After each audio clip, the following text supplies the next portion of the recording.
While we're preparing for the next sessions, please remember that this session is being recorded on behalf of Microsoft User Group Singapore.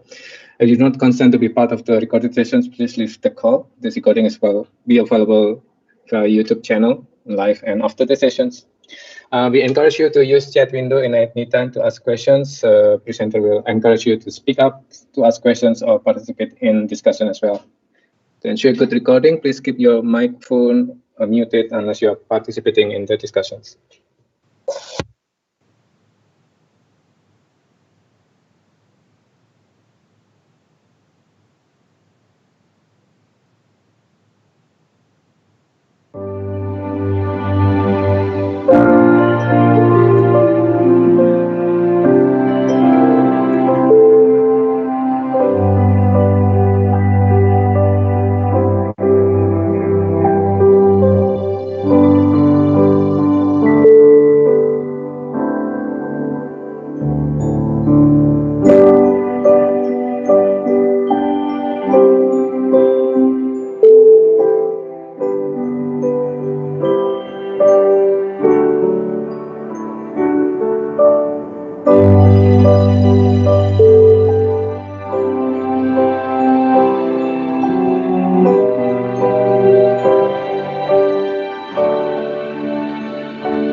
Hello, good afternoon, everyone. Thanks for joining.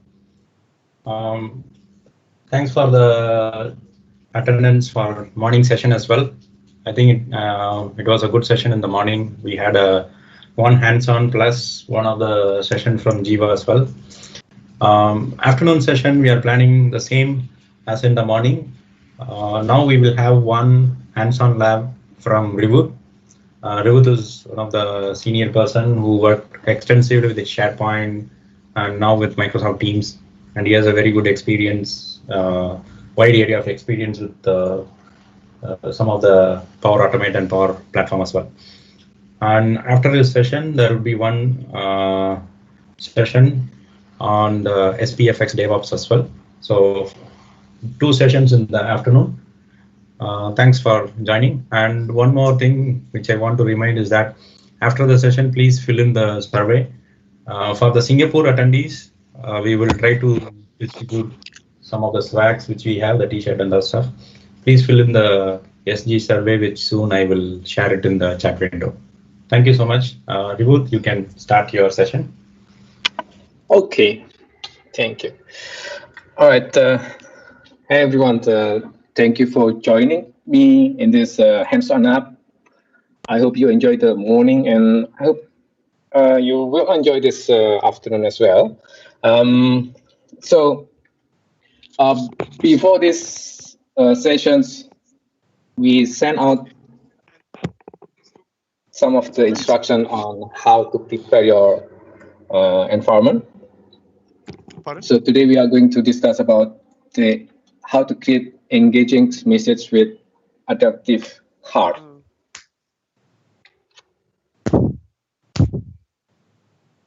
Okay. So let me prepare my screen.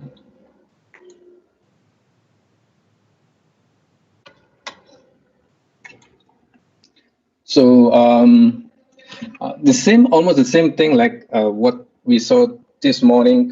Most of the material will be available in the Microsoft website, but I make some of the changes because I do have the similar experience with the other folks this morning about where we're going to use this JavaScript or TypeScript. Can we use what the language that we prefer to? In this case, I will use C#. Right. So the information inside the Microsoft website will use C# and JavaScript. And I'm just thinking, why not we just use all with the C#? So we just go ahead with one single language. We don't change and we don't switch our head to learn with a different programming language. So my name is Sriwut Libinuko. I'm Microsoft Apps and Service MVP. So you can reach me in my Twitter, Chariwut, and GitHub. So part of this source code will be available in GitHub as well. So you will be able to redo it on your own speed. And you notice we also specify that we have social media, YouTube. So we have a YouTube channel. So if you, after the sessions, you will be able to see, to watch again today's sessions in our YouTube channel. So please subscribe to our YouTube channel, MSSGUG. And then if you haven't part of the Microsoft User Group Singapore, please register as a member. All right.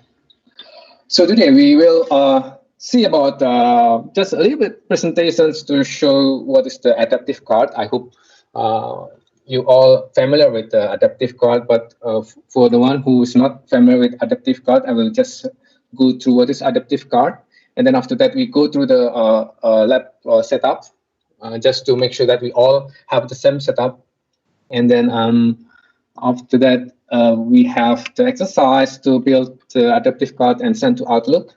And then we also have the exercise to build an adaptive card and send to team messages.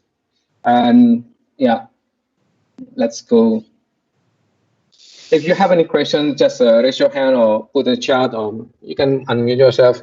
I'm okay as long as we are not making too much noises. I think we'll be perfectly fine. Let's make this more interactive. I don't feel that everyone should mute, but if you want to talk, just go ahead and say that you want to say something.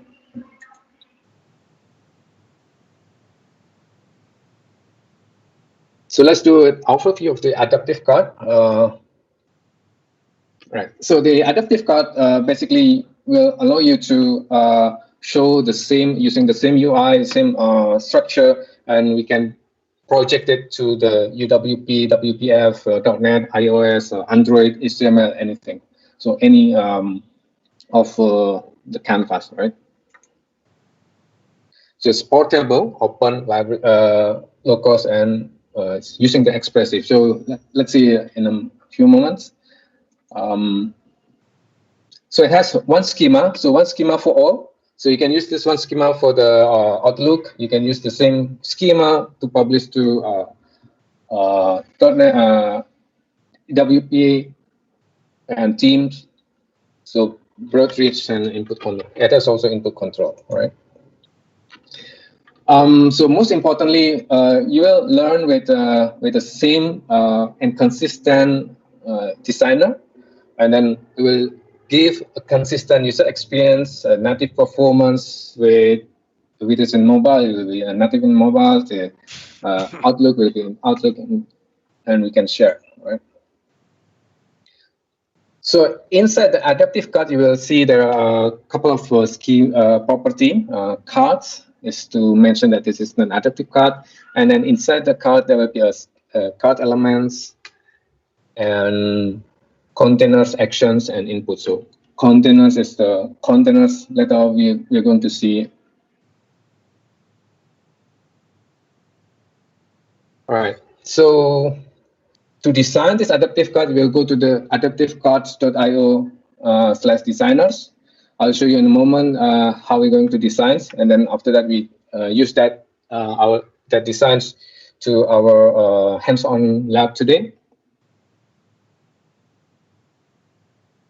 Right. So after we design, we will see that adaptive card inside the Outlook like this, and then we'll show you how to send this to the Outlook, and then from the Outlook, the recipient will be able to perform some actions. And then we'll also create the API. So you follow the websites in the Microsoft websites. They will mix between sending using the C# code, and then the API will use the Node.js. So in this hands-on lab, I will just use C# code and web API. All right, let's check out the first one. Let's check out my desktop screen 2.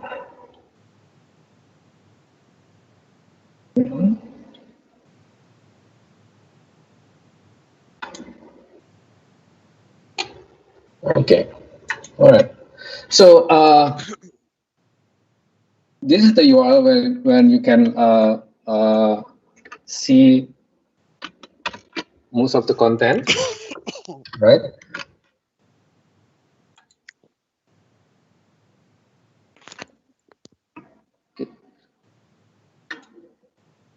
Okay. Now we're going to so in this content, you will be able to follow the exercise to create adaptive card. We'll do this the first one, and then after that we will send this adaptive card in using the .NET website, and then after that we will use .NET API, web API to interact with the adaptive card. Right. So first, we will open to this adaptive card. So let me adaptive card .io /designers.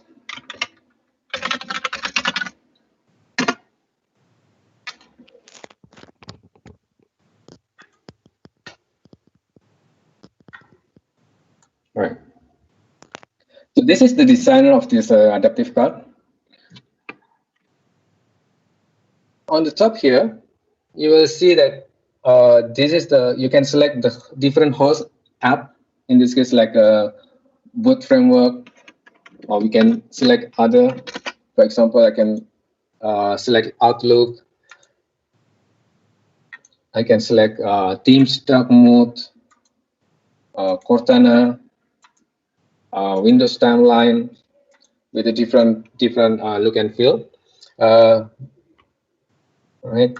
So let's select for the Outlook action messages. Right. In this part, you will see that this is the preview of the designer. On the right side here, we can see this is the card structure, which has the adaptive card is the main type here. And then we also see the column set here. Right, it's column set here.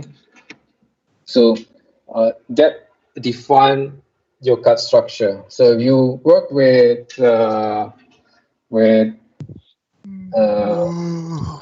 CSS, I think it will be the same thing, right? So it gives you the card. Basically, you will have the column set like this. Inside the column set, it will be defined by 2. This is the text line again, and this the actions. Right? So it's defined in this column. On the right side here, down below here, we will see the sample data. So basically, it will change the icon to the sample data and replace, right?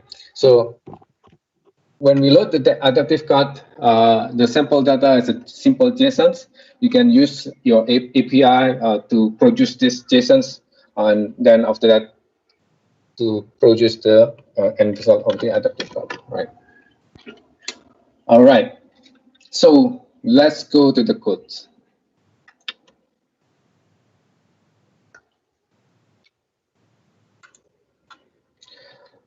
Okay. So let's start with the code. I'll start from the scratch.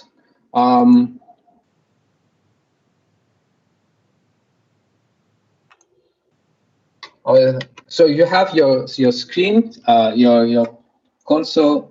You can start to follow these instructions, right?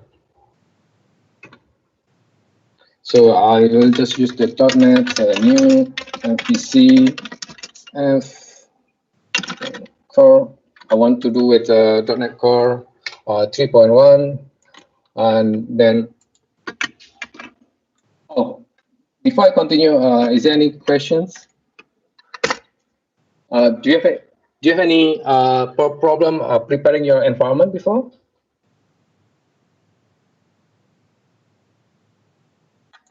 All right. So I hope no one has a problem on the environment.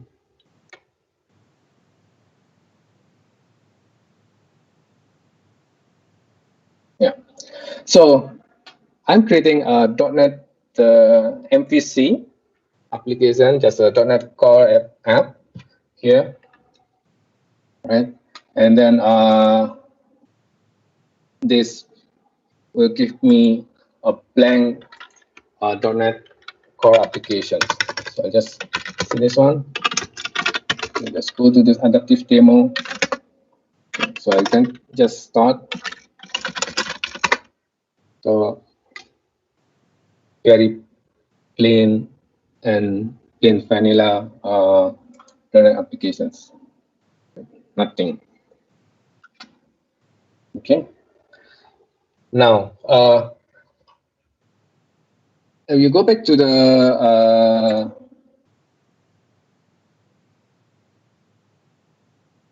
yeah, so it's just running. So here I'm just creating a blank MVC web applications for us to be able to send to Outlook, the adaptive card to the Outlook. right? So if I open inside this website, you'll see it's displaying MVC web applications. All right, so we go. Right. So the next thing that I want to do is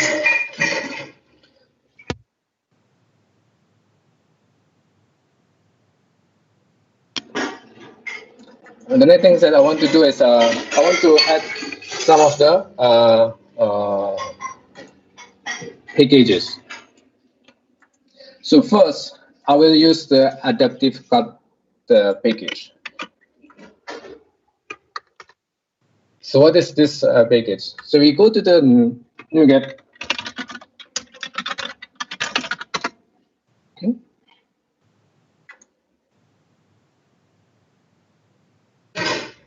So as part of the adaptive cut initiative product by Microsoft, we have the adaptive cut libraries for NPM, for C#, for many different languages.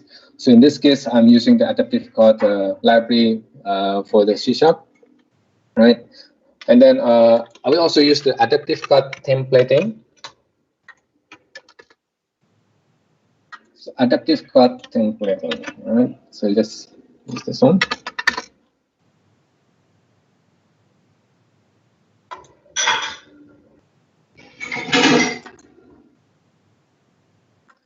So adaptive cut templating is for the templating. So you have a template, and then you can use this library to fill in the code inside.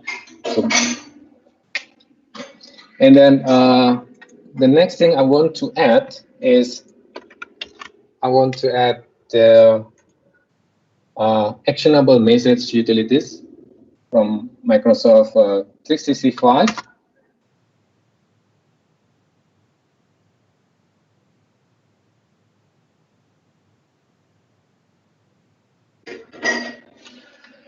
All right, I will stop right here. Do you guys follow the step-by-step that I just go through?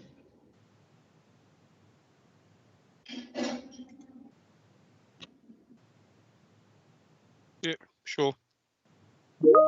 Yeah. All right. I will type in the chat window what are the. Okay, I will type in the chat window what are the instructions that I'm typing on the screen, so that you can follow through with me. All right. So the first one, I was running this one, .NET new MVC, and the name is adaptive demo. Right, and then I went to the adaptive demo.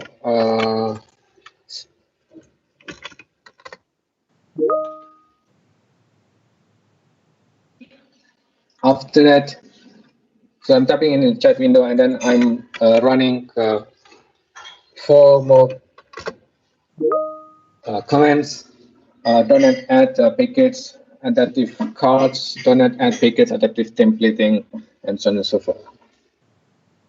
So I will wait. If you have a problem, I will just pause for a moment.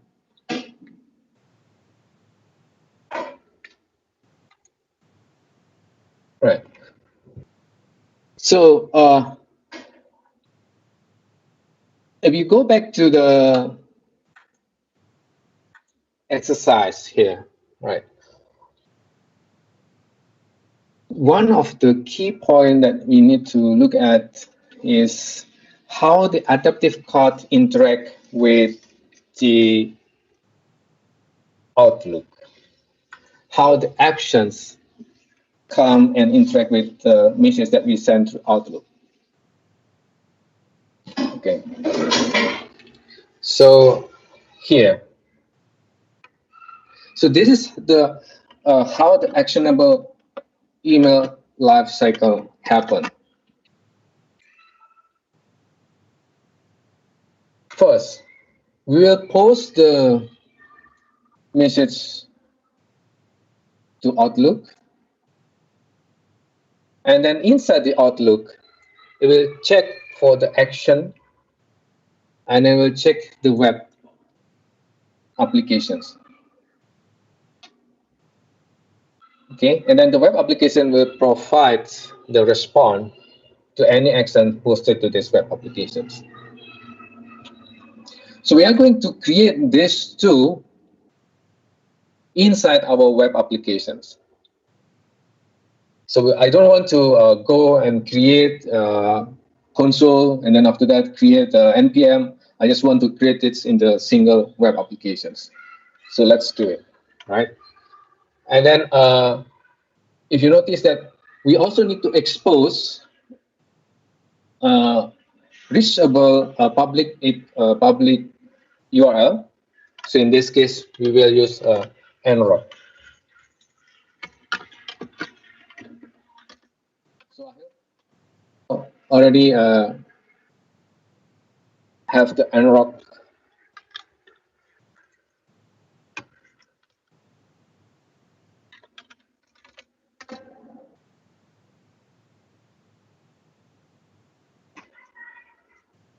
So we need to register to nrock. That's part of the preparations. All right. So nrock will expose our local to the public URL for the testing. Okay. So if you have the nrock, after that you will just need to authentications one times. So you will need to follow this process to authenticate. So after you register, and then you will authenticate your local. You will only need to do it once. Okay, so you just need to create nrock and then do the authentications.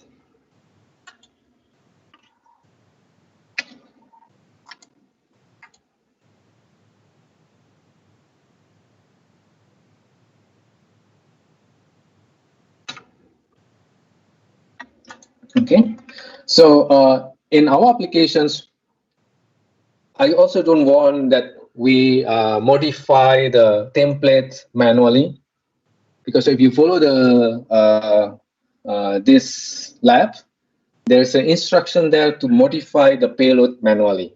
So we will do it in the code. We will automatically update the nrock URL, update our payload according to the dynamic nrock URL that will be created.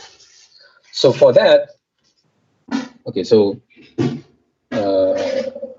yeah.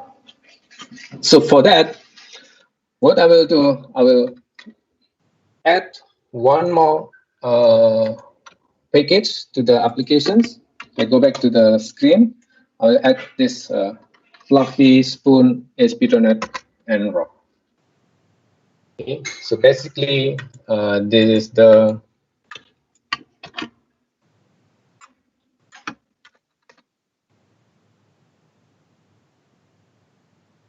this one.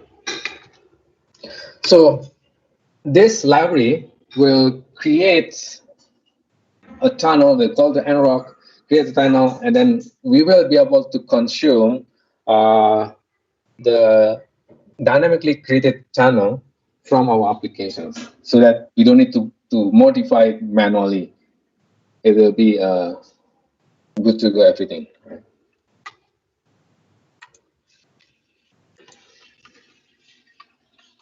Okay. So I'm typing what's the next command that we need to write is this arrow.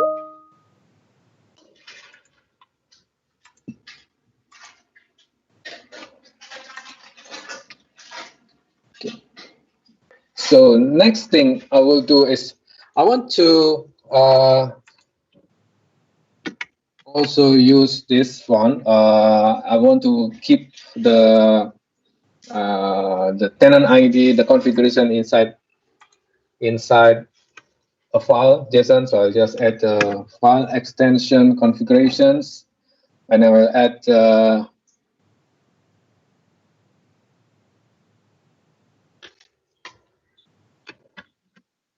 extension configuration JSON. So I type in our chat window.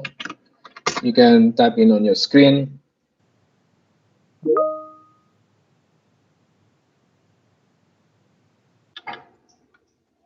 So this allows me to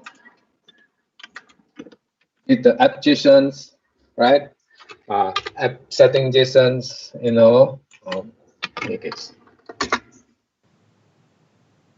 To use this one, file extension, and then I'll also use the file configuration JSONs.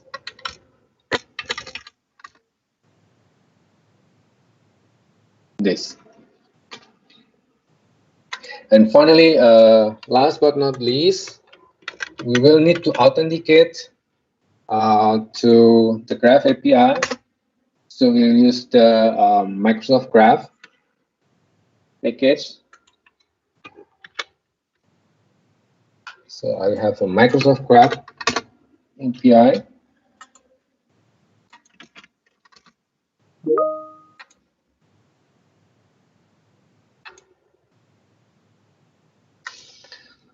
Okay, so Microsoft Graph API is created. And then I will have my Microsoft Identity Client. So Microsoft Identity Client, because we want to authenticate to the Microsoft Identity Client is here.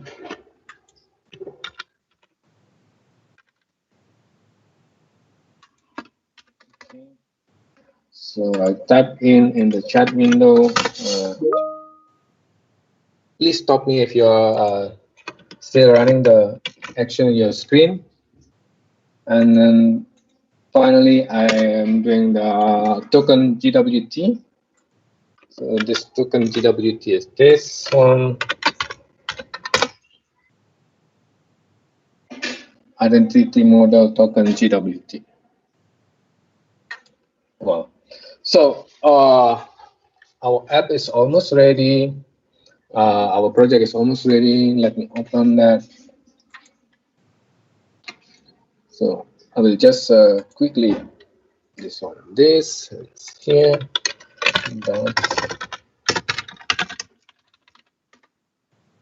So I just built. Oh.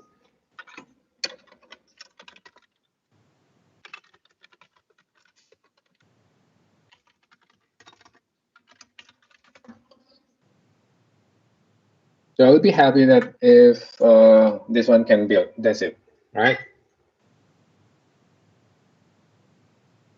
Okay. So now our project is ready.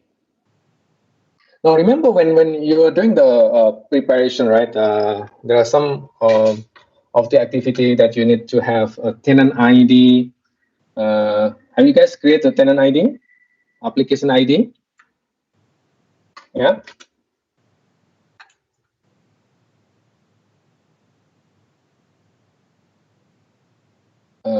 Okay. I go. Okay. So identity client. Think. Yeah. So that's the last one. Yeah. Okay. Right. So now we will add in the application JSONs. We will add our tenant ID. You can copy this. You can use your own. So I don't mind. Okay. So we will have create a tenant ID here. My tenant ID. If you don't know how to create the application ID, just let me know. Raise your hand. We'll go there. If everyone's comfortable creating the tenant ID, the application ID, I'll just continue slowly. If no sounds, meaning everyone okay. So I'll just create, I'll add a tenant ID, and the tenant ID is basically my tenant ID, the M365 subscription. So just put here.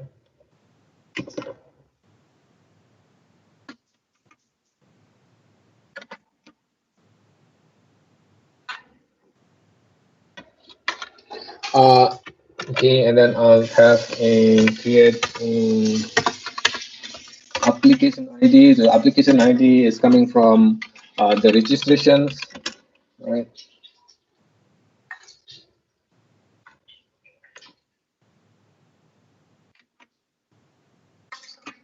So just let me know you don't know how to get the tenant ID or the application ID. All right. So one, we have that.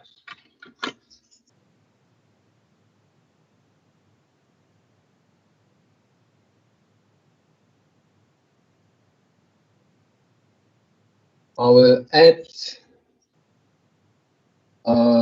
assets, some assets. Oh, how can I get this to you? Ah, okay. So if you go back to this,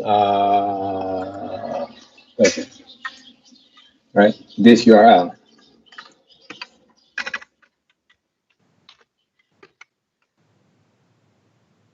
Go back to that URL. Yeah, you'll find some of the assets that you can use. All right. Okay,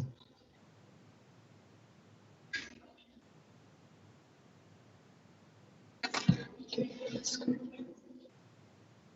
So let's create the asset for our message. So I will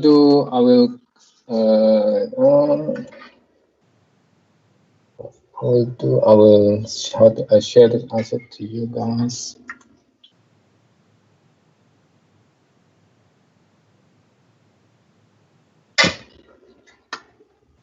So let's create the assets for our demo. In folder assets. So inside here, we'll copy from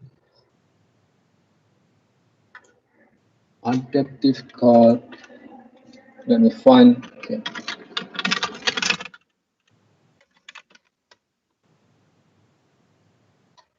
Here.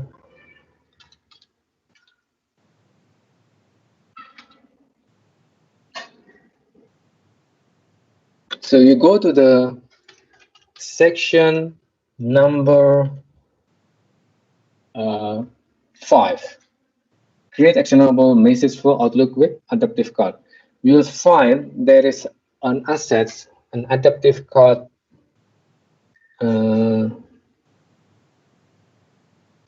Adaptive card JSON.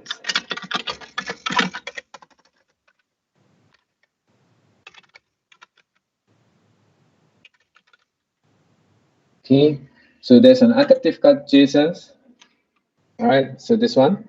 So just copy paste this. Okay, and then create in your assets folder. So let's create a new assets folder, and then I just name it new adaptive card JSON. So what this adaptive card JSON talk about? Let's take a look. Okay, so first here is definition that this is the schema of the adaptive card, and the type is adaptive card version 1. Right. So there are some of the version 2, for example, that is not supported by the host. So how to test it? So you'll be able to check it from here while you're changing your version, right, to version 1, 1.1, 1.2, 1.3, and then look at this one. It will show that version 1.2 is not supported by Outlook Actionable Messages. Okay. So this is the target version. And then if you do that, you will see this according to the selection that you have here. Okay, let me change to a different. Look at this one. The warning is gone, right? But if you go with the Outlook Actionable Message, it doesn't want to have version 2. Okay.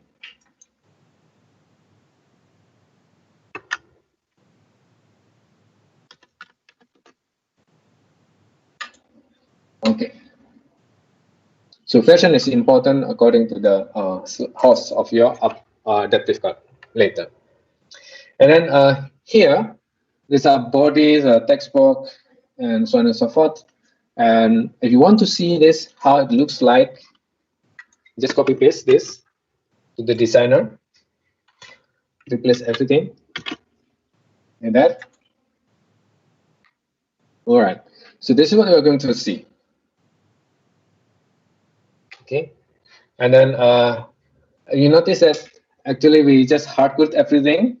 Actually, we can also use the token to replace this, right? So let's say I want to replace this token to title, right? So I just type in this title there. I just change this my payload. So here we go. Automatically will change, right? All right, so let's go back to this. So this payload will give that message. Thanks for joining this today. M365 Bootcamp. Today's Bootcamp, right? See that, and then let's also create an email body. So this is the email HTML body that we'll create. Default email body HTML. Okay. So in the email body, the type of the script must be adaptive card JSON. So this is important. It's not JavaScript, but adaptive card plus JSONs. And this is the content that we are going to fill up, right? So this is the adaptive card JSON will be stored here.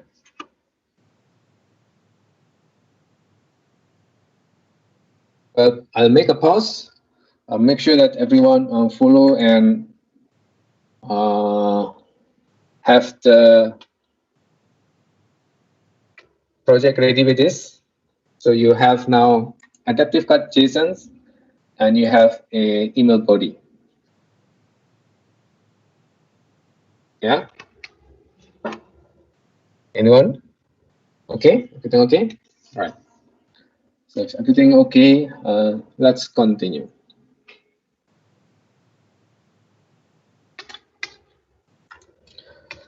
So the next things we are going to do, we want to,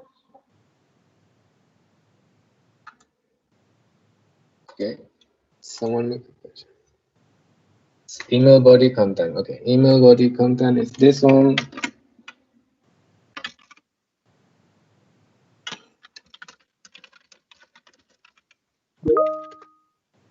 Okay, and then the adaptive card JSON is this one.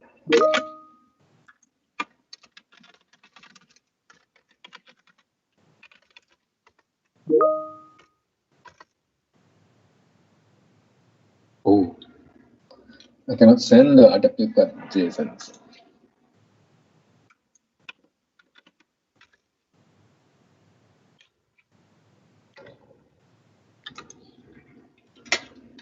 So adaptive card JSON is coming from this. Okay.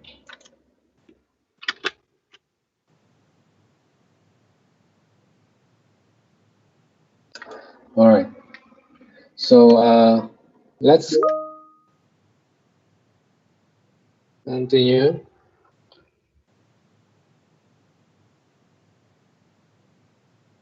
Let's continue. See this one.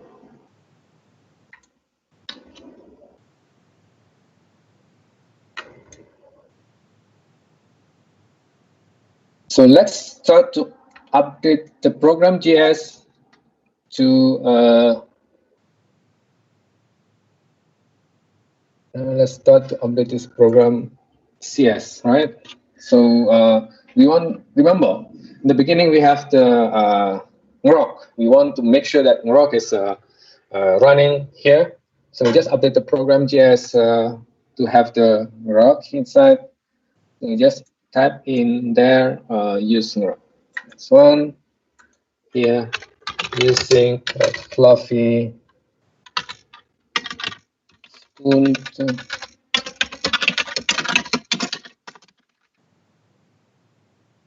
Okay, and then we just add this one, use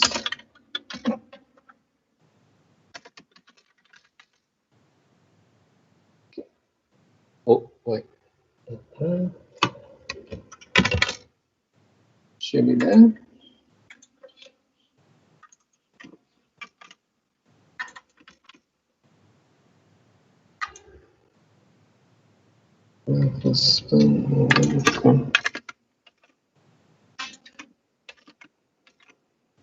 So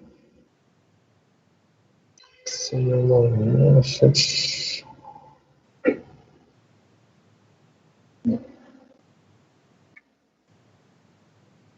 Yes.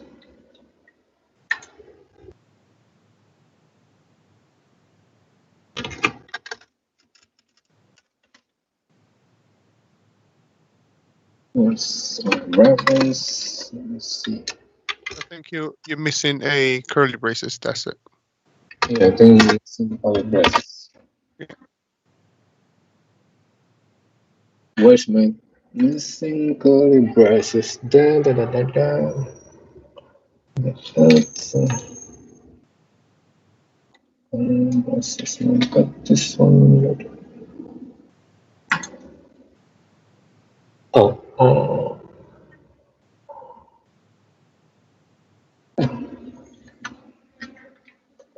Team simple braces, yeah. Okay.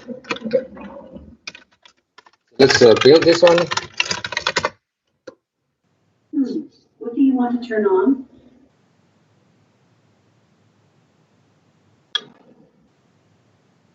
All right, fine. What do you want to turn on? Something strange here. Okay, so and then so I just add this use ngrok, and then after that I just need to add here on the startup to make sure that we have that up and running. So we will add a services and ngrok. Okay, then of course we need to include this fluffy spoon.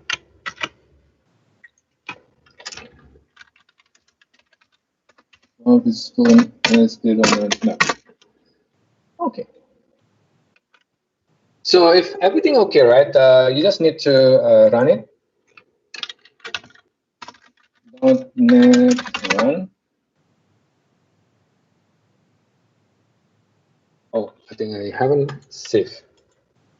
Save all files. Save all. Save all. It's problem.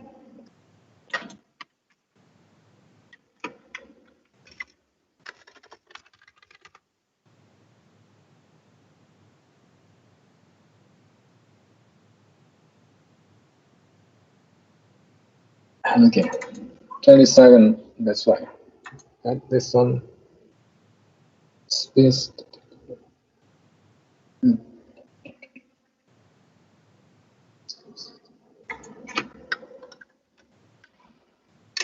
Same kind of too much.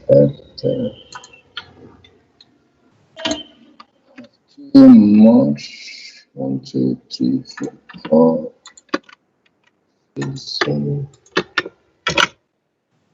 Oh. What? Oh. I got it. I got this guy.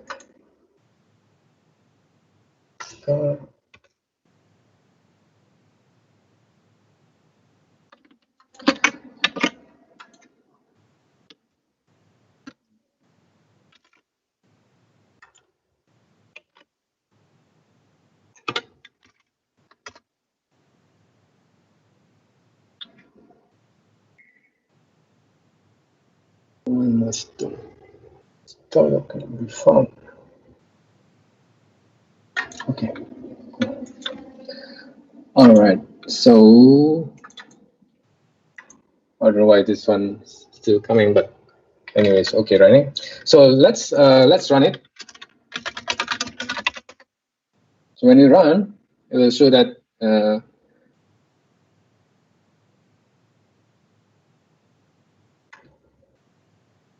all right, look at this one. So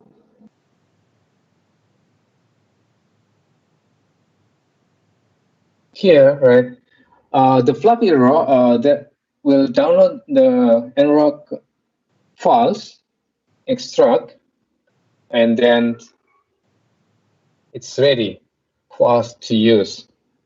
But now we have a problem because we don't know where's the URL. So let's give some error.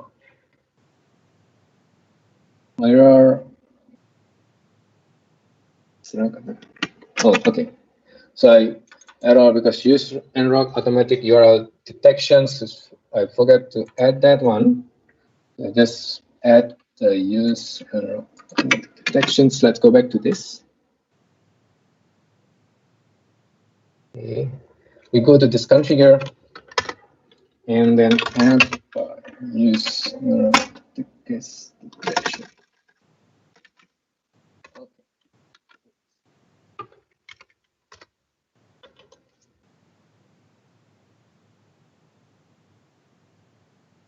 So what happened is by default on the background that components will check if we have to download the nrock file or files. If it's there, look at this one. It will create a tunnel directly to nrock, and we have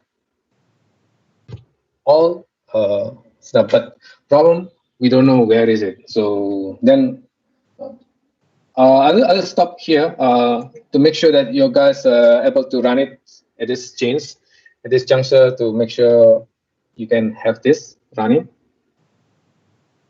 So let me go back what I've been modified. So I go to the program.cs.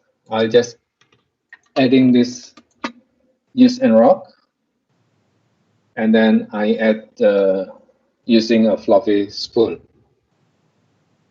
Okay, there are two changes over there. Okay, this one, this one. And then the second changes I make so far is in the startup. So in the startup, I make modifications to the configure service. I add the service nrock, and then I add this one. Once we do that, I hope everyone can run and it's all up and running.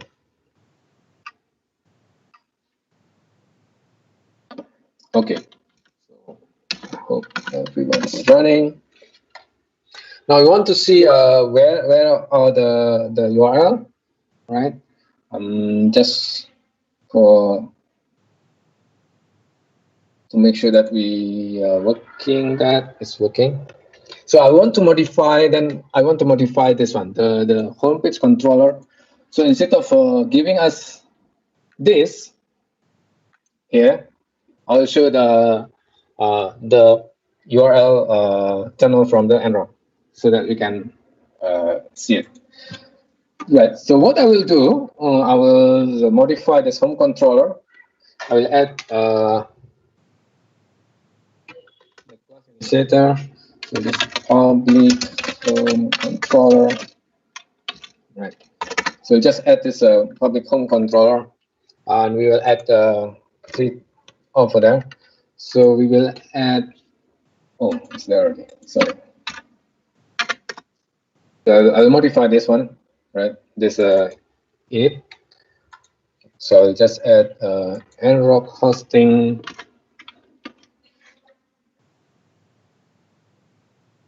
And then web environment. this one. So I will add this error hosted service, so that, and so see here, and then using Microsoft hosting. Okay.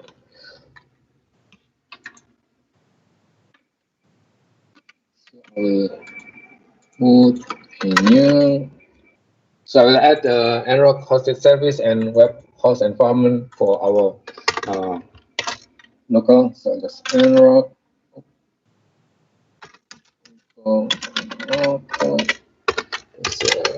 environment.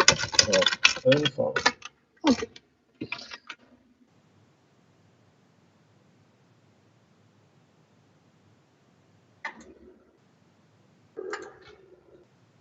Okay, so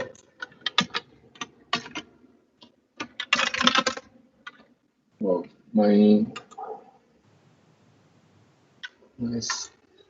screen is gone. Okay, so now I'm going to modify this index so that it will show the nrock with a good one. Okay, so I will return the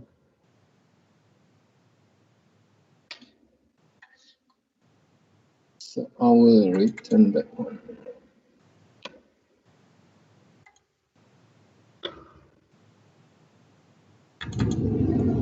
Okay.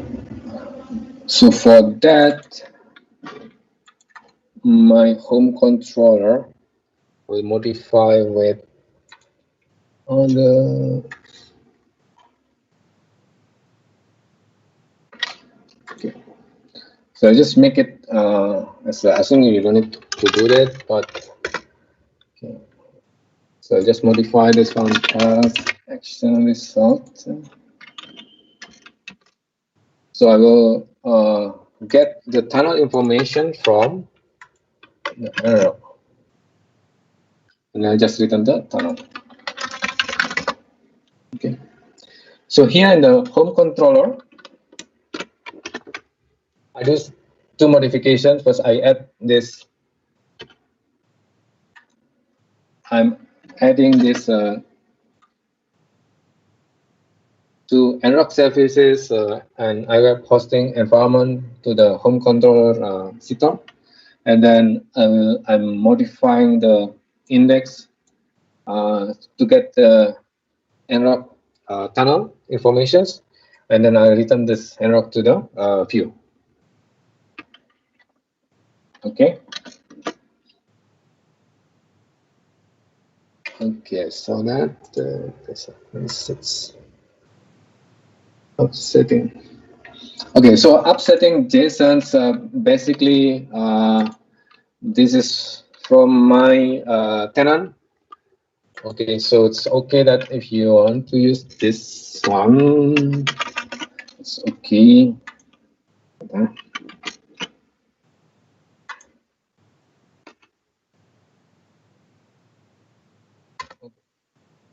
Fine. You can use this tenant because this tenant will be available only for a few days. After that, it will be destroyed. Okay, so that's the upsetting JSONs, right? And then I go back here, right? So we have modified this home controller. We have this tunnel, and then now I will modify the index. Sorry, Okay. sorry. Where's the app ID from again? Is that from the Graph API or something? Oh, so app ID you create from the You're registering the app, is it? Yeah, app registrations. That's correct. So register the app, and then you will get this app ID. Do you have your own app ID, or do you have a problem to create the app ID, or you want me to show it? No, it's fine. Yeah. Okay, cool. So let's go ahead.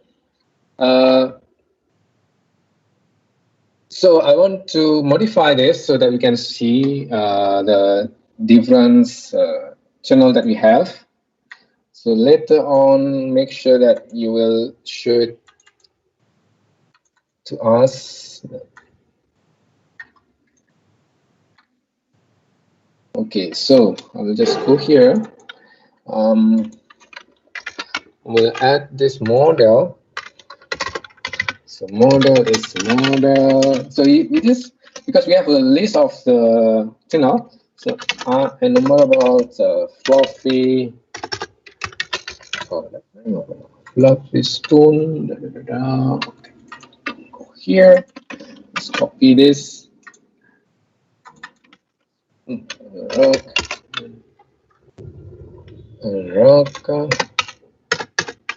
We have that.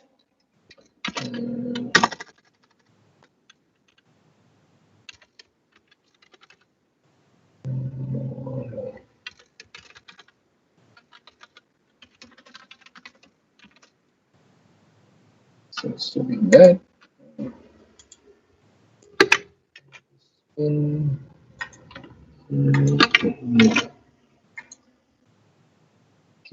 So then I will have, I'll just type in the table. So I'll just create a new table over here, just put here, down. Let me create this.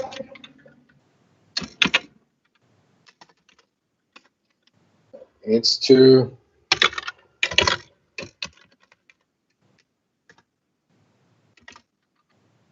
so just create a table for this.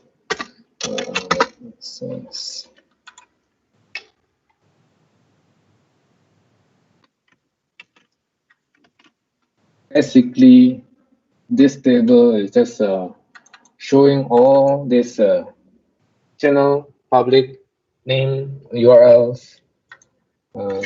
It's coming from the this model, right? Okay, so let's try.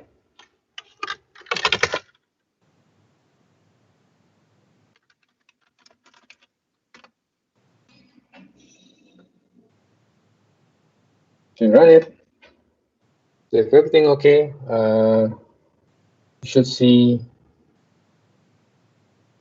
here. Oh, expected on home control 1.5. Here, is it? Where is it?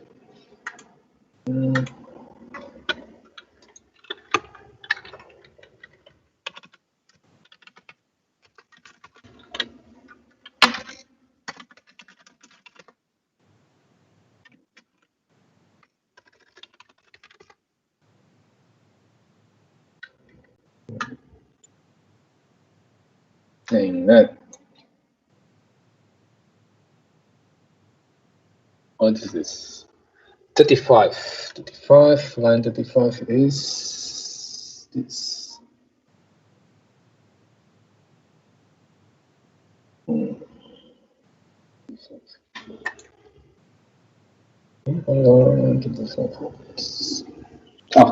one. Yeah. So forget that one. So let's run it. So now we run. I hope you also follow me so far. So far, so good. Yeah. So let's try to see it here. Okay. There's up, up, up, and then we see that here. Oh, where is it? Did we save? Oh, we didn't save. Sorry. Save all. We didn't save all. We didn't save all. Oh, oh, oh, oh.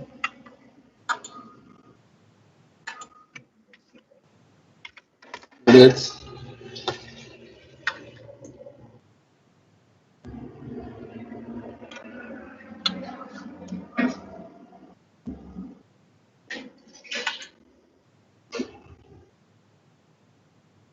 Yep. Look at this one, right? So we have our locals websites exposed to analog. So if you open through this link, also copy the link. Yeah, okay. copy link this URL, right? Copy link, I'll just open here. Oh, wait. No, it's coming. Look at this one. Yeah. So you can also try this to browse from your this link, right? From your end, you see that you are now accessing the websites in my local. It's channeled by the enroll. All right. So next, you guys have your tunnel up and running? Yep. Okay. So now the next, we are going to send the email to the users. Okay. So let's create a survey model. Let's create here. New file. Send survey model. So basically, what is this send survey model? Is a just simple UI to send the survey. So you're in to key in your username, password, and okay. So here the send survey model, we'll just create a space.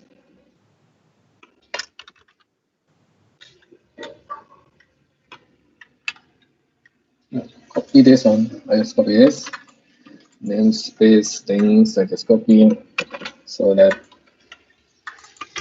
the send survey model. So the name will be send survey model. Okay. So this one will add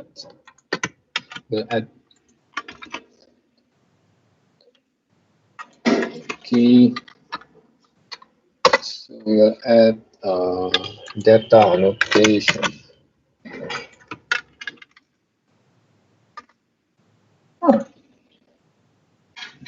So what is this model? So we just want to give a UI so that we can fill in the username and password to the recipient, right? So I'll just copy paste this to the chart window if it makes sense.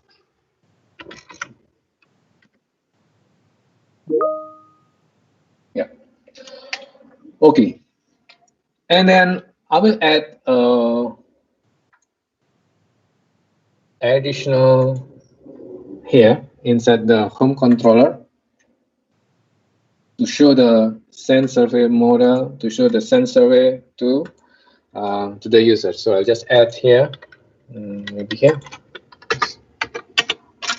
Public async.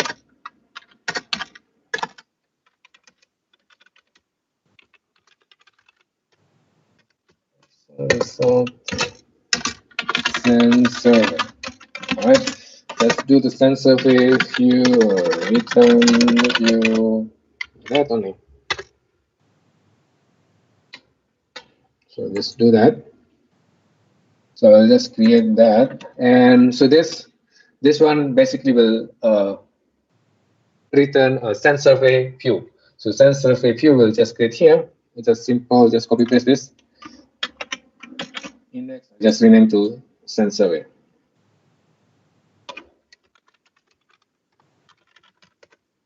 All right. Okay. So I have my home control send survey. I have the send survey here, and then I also need to process the send survey. So I will just add another, just copy paste this one, but now this action will only work for the host. HTTP post.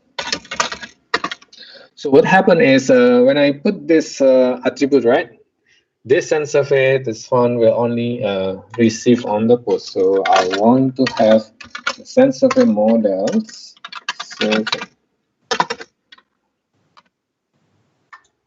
Okay. Okay. Then before I'm doing anything else, I'll just make sure that if model state is valid, then we do things. Otherwise, don't do anything.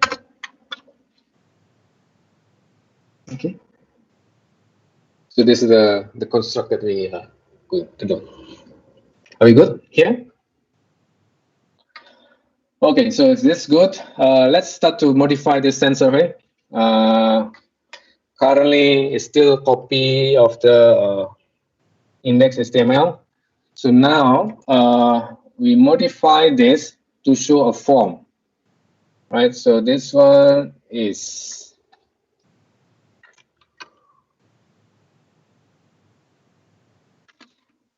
this one. Captive demo.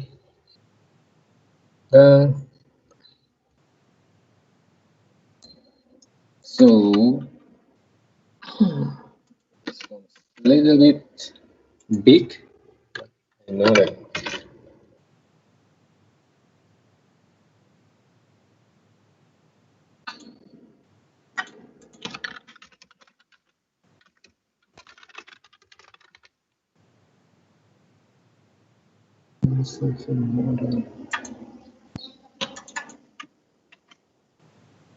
Oh.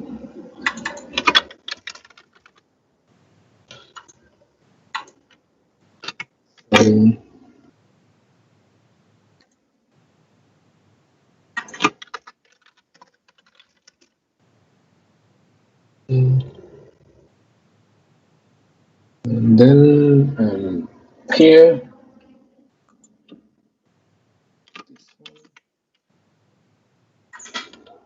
second models. Okay, so I'll copy paste this. So basically, we are creating a form, right? So you just have this one using HTML that begin forms. Inside there, we will create a row, div class row, this, and inside the row we'll have a form to show the password, label, and then the okay. So inside this one row, column 6 and column 6. So it will show something like this. So this is one row. So in this column 6, I get this one 6. So one row is 12 columns, and then inside here I have a label for username, and then a password. Okay, and then on this right side we have a label for what is recipient and text area. So basically we will have something like that. Okay. So let me copy paste this into the chat window.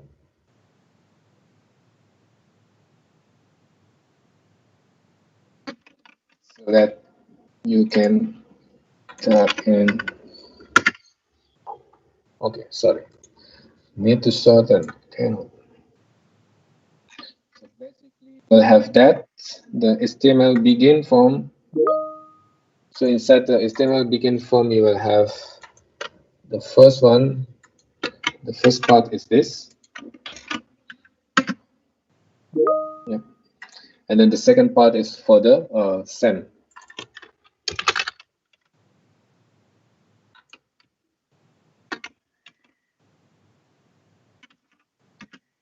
Right. Now, before we can use it, we just need to add navigation. So we just go to the layouts. Inside the layouts, we do the modify the navigations. We go to layouts, and then we will add navigation item. So basically, what I will do is I just copy this navigation item right here. Then I just So the same home controller, but here become a send survey. So this send survey is the same as here, send survey inside that. And then let's name it to survey. Okay. Let's build.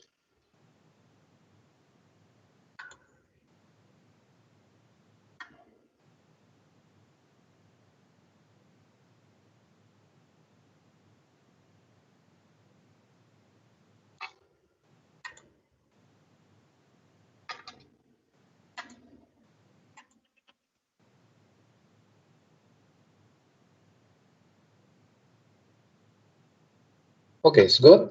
So if all good, right, you will see on your screen something like this.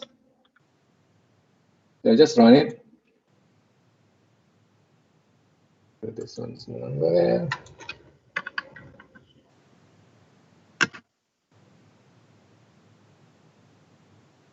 Okay, so there's one more menu here, survey. And then if you click, yeah, so you have this form. So here, later on, you will key in your username and key in the recipient name and then your password, and then you can send survey. All right, so this one is a little bit different from the from the websites, the exercise in the websites. It's just because I want to make sure that we can do it in the single interface, so not using a different interface, right? Okay, I will pause here. Everyone good? You follow me? Okay, if you follow me, no sound meaning you follow me. Okay, all right. So the next things we are going to do is to now is to send, because we have that. So we create a folder. We'll create a folder inside the helper folder.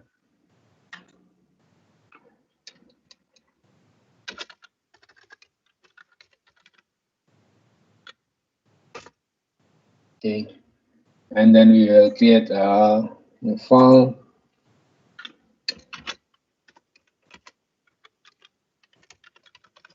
So give a name MSAL authentication. So this is for to do the authentication helper.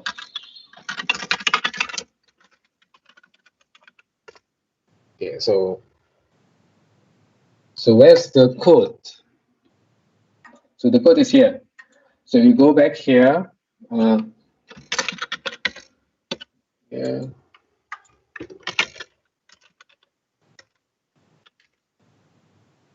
Oh, hold on. Right.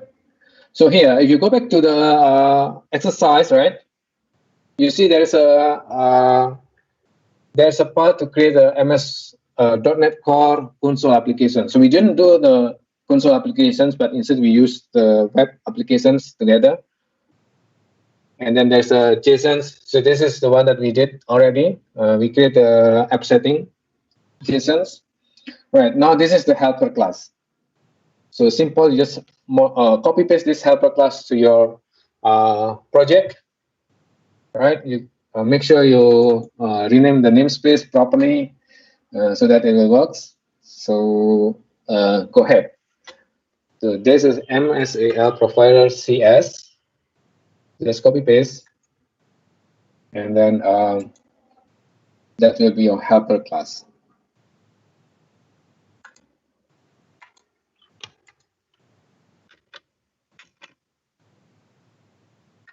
Okay. And then I just rename the what is it? This one, the namespace, to make sure that it's the same namespace with the rest of the.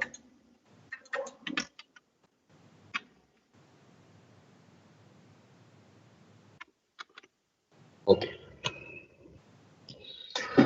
So I copy that. So let's take a look what is this helper class doing, right? First, it needs the client application's username and password that we key in from our console later for our website, and then it will do the authentications using the MSAL authentication provider. This one from here, and then it will run the authentication and get the bearer token. Okay, and then we'll get this access token.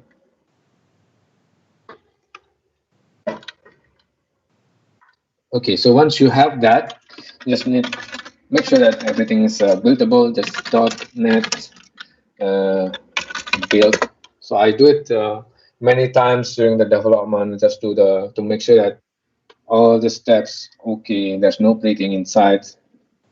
If you find a break, we know the breaking change as soon as possible, right? So that's one. So everyone okay here?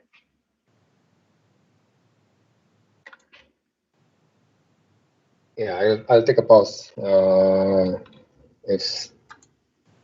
If everyone okay, now let's create a service folder. So this service folder is for us for our service to send the action card. Okay, so just create a services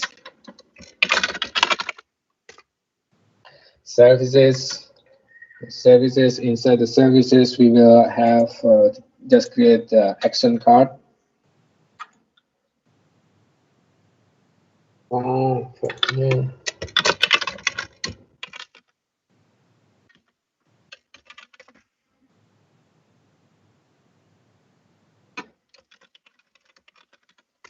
Okay, so we'll create the action card. So what we will do,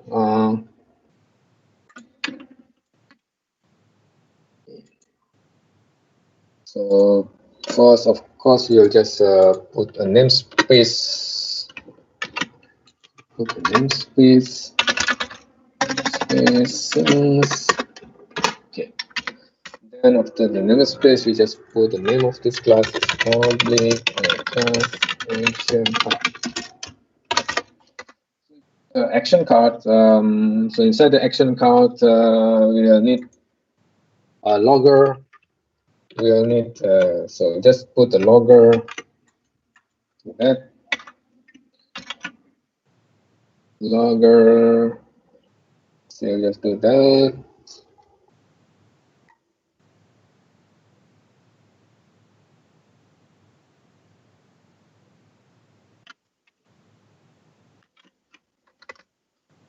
Okay, so I'll type in this into the chat.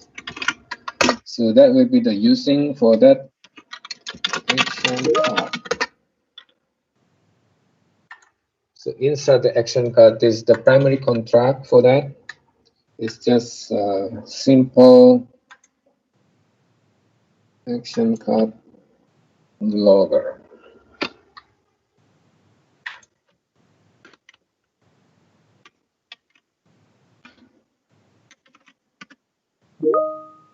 So that will be the first page for action card, and then there I'm going to add now the constructor. This is the constructor.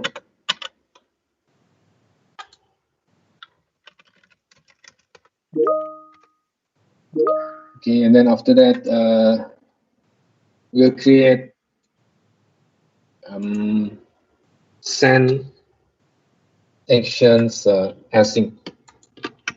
So we will create this one, send async. This function, this method, send action card async. So just send the message, card body, username, password. Yeah. If you're not happy with the method constructors, just forget about it. But the main point is we want to send the card with the card body to the users, right? So I also need to do the authentications. So to do that, we'll just have that. Okay, so I'll copy paste these two private methods. So this private method here, just to create the authorization provider, I'll just log into Microsoft, log into Microsoft.com with a tenant ID, and then it will say that I need a user read and mail send scope. Okay, with that, the MSAL will create a authentications provider types and will give the access for. Okay.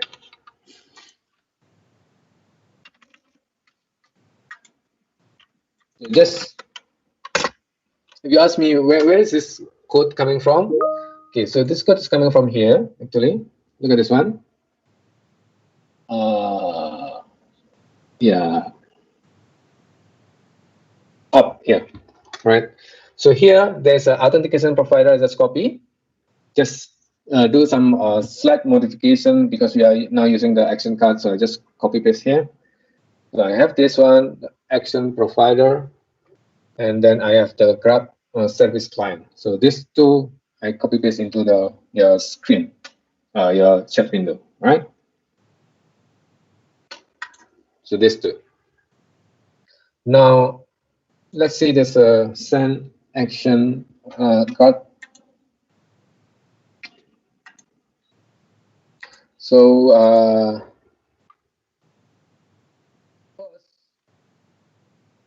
we just want to merge the message to the message body. So the card body we just put inside the message body. Remember when we are on the beginning, we have the assets. We have the email body here. This 0 here is just we just replace with the adaptive card after we okay. So this one just string format message body and then replace the 0 with the, and then we do the authentications to the Graph client, and then we have the list of the recipient, right? So that we just iterate and create the email address for the recipient. Okay, so from the we can create a list of the email address, and then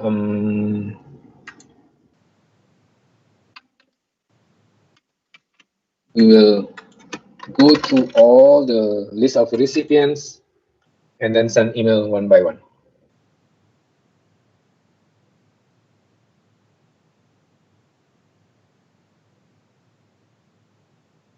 Okay, so this. How are you passing the message body and the card body? Where are you going to be passing them? You begin. Where are we going to pass in the message body and the card body? How are you? What's the implementation for it? The message body, is it?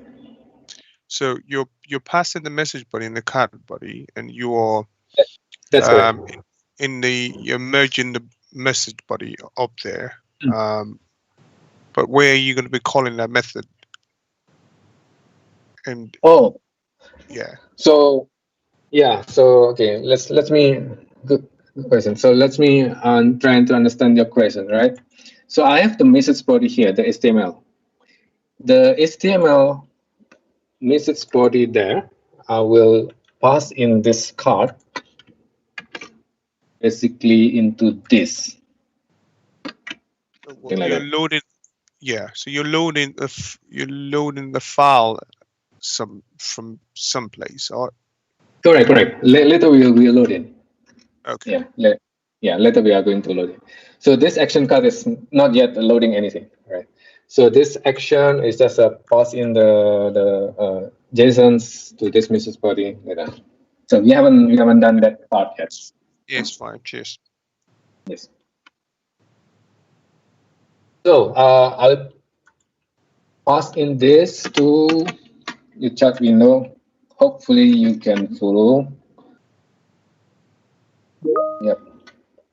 Okay, so now we have this action card. So we just need to register this action card in DI, the dependency injection inside our startup. So just add in here services. This one is services the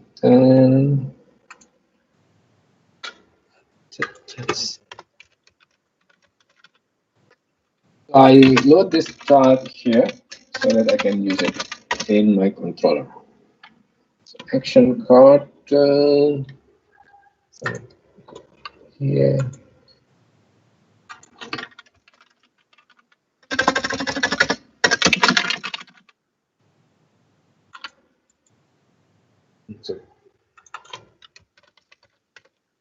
So just copy paste the namespace for this action card back to my controller. So okay, here.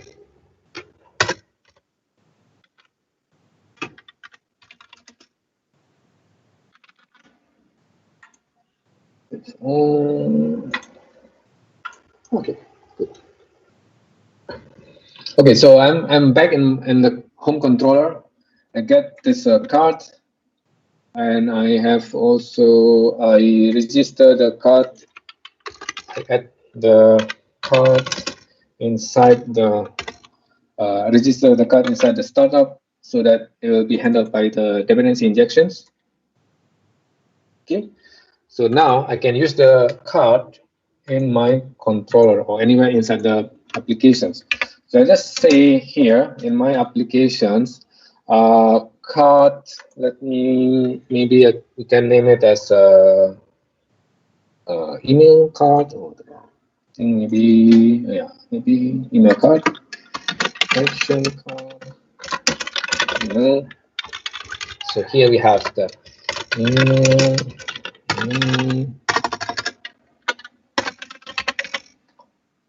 Action card.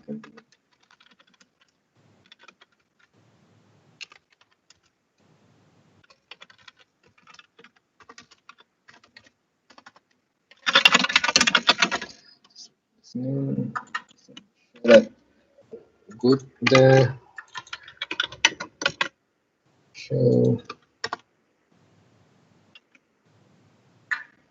So I don't need to instantiate because the dependency injections inside the .NET Core will handle. So just offer there. So I have that card ready. Now remember when we create this send survey, we have the website, and then when we send the post the survey, we'll go to this model. There's a action. So here we need to check if the model is valid. If it is valid, then now we do the logic. So let's do the logic. So first, I want to retrieve the tunnel because we don't want to replace this manually. So we want that it's done by the applications. So this is the difference with the tutorial inside the Microsoft. Right. The next thing is I want to load the cut JSONs. Right. So the cut JSONs is inside the assets, and the name is adaptive cut JSON. So I just use the path. Path is the IO. Path should be system.io.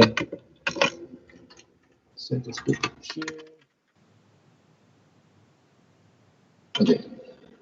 So I check the content root path, and then I have the assets in here, and then I have the adaptive cut JSONs. This one, right? So I have the path. Then I will load this path, this files into string. All into string. I just read all. I need the encoding, so I will need a system text.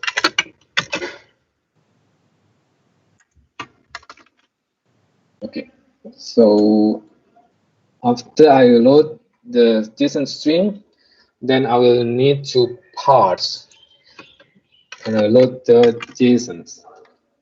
So I put the parse this one adaptive card from JSON. So again, so I need to have a system adaptive card. Is this one adaptive card? Okay, good. Now, okay, I have that, and I just want to parse that. I will get the action set here. All right, by the way, later on we will see the templating works, but now I'll just use the parsing using that JSON thing. So I just want to change the action set here. So whatever here in the action set, look at this one. So replace with your subdomain. So we do it inside the code, right? So I'm looking for the action set, and I want to replace this URL. This is what I'm doing here. Okay, so I'm replacing that with the URL, and normally the action set is not only once, it's multiple. So I need to do the iteration and find. So just a quick question. So that's the link. That's the person in the whoever received the email is going to respond to, and then that would tunnel back into this application. That's correct. Yeah. So basically, right, the action set here is the link when the person who received the email doing any actions, it will go back to this URL. We'll go back to this URL. So thank you. Yeah. Okay. So now we want to modify that URL so that's dynamically updated with the things. And then here we see that later on I will publish my API in the /API/card. So if you want to change this, this is your time to change the location of your API, right? And then now I have that, and now I have the template. No, I want to do. So I will do this one. So I'll take out the email body. So just the template, the email body. I just read all. So once I read all, then it's time for me to action card set. So we have the HTML template, we have the parts, adaptive card, we have the model, send server model of send server model. So we have this one is not that, so we have to make JSON. JSON for that. I need the survey. It's my survey is this one. Right? So inside the survey, we capture the username and survey password and survey sequence. Insert. Okay, so that. Oh, where is it?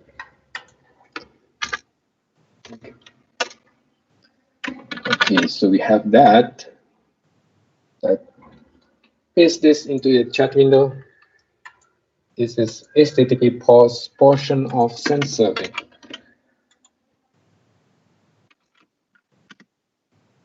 Okay. So let's start this one. Build everything okay, and we can run it. So now we've done that. I will open my website. I log in as the users. Let's see if I can log in as users.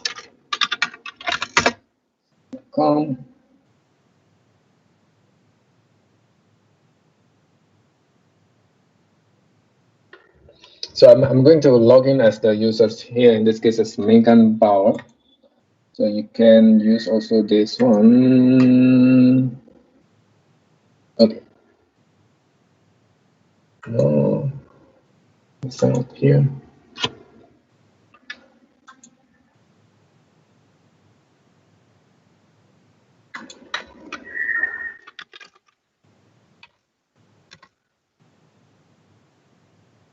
Okay, so that one. So I use the other account for this demo. This one, okay, this guy. Correct.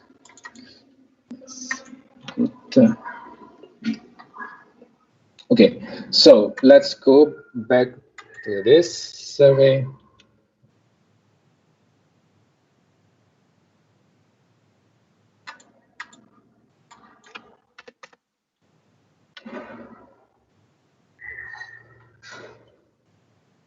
Oh, was it? I didn't run it. Oh, I didn't run it. So let me run.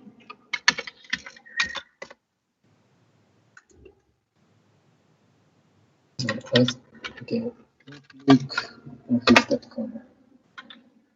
Look.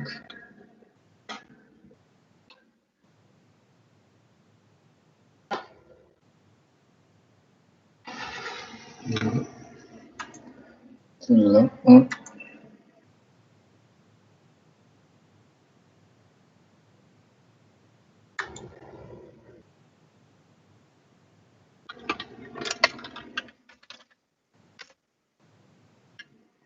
Okay, so now I'm opening my up and running. We have the survey. So let me key in the username. I want to have that going to admin.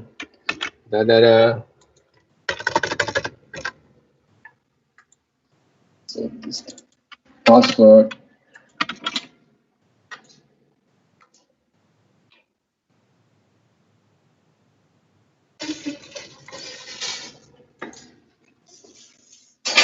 Okay, now let's send. All right, so let's send this.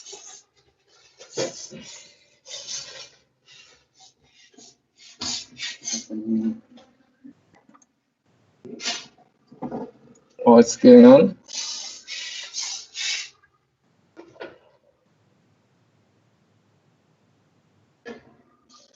One recipient is not valid. Oh, fine. One recipient is not valid. Oh, okay. So just do one only because sorry, the one is the password. Oh, okay. I have this one here. Send to Mega. Okay, it's good. Send. Okay, so this error, right? Why is recipient is not valid? Because we are using the developer registrations action card. So we need to register the recipient name before we can use. So now we should be able to receive it. Oh, yeah, it's coming. So it's coming. So the message is coming. Yeah.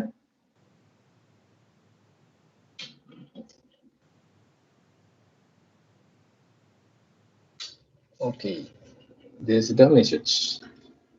So why? Oh, it's coming, right? The adaptive card is coming or not? So it seems like the adaptive card doesn't show anything. The payload is not showing. Anyone knows what? Why? Any idea? Because we have the JSON. The JSON is not being parsed properly or something. Or it's not loading it.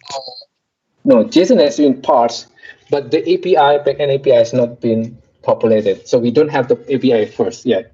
So that's why. Right, okay. Yeah. So here actually all the JSON is there, but the API is not being published. So now we are going to do the API portions.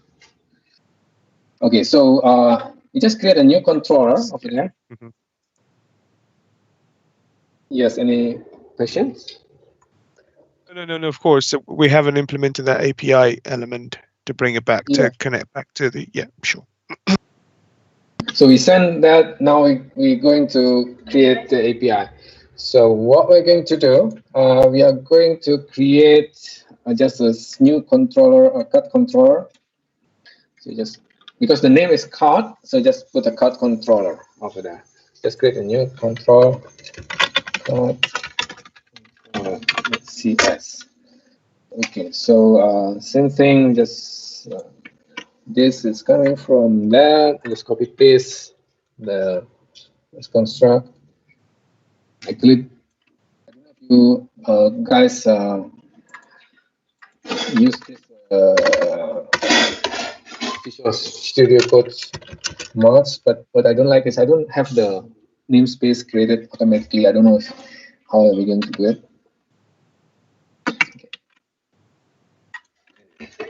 Okay, so I have a card controller. If you follow me, because time is almost running out, I have one more demo for this. So this is the card controller they're using for the card controller, and then in the card controller we'll create. This is the API. So we will create a public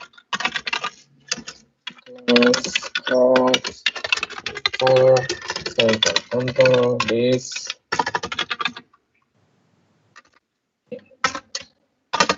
So basically, this one is the routing will be API / something. So route is API / something. Yes. So this one is just saying that the routing will be API / something. The control is the card. So the framework will remove the controller names over there, just a card. So API / card, right? And then, so this one will be the basic construct. I'll just copy paste over there. Okay, and then I have the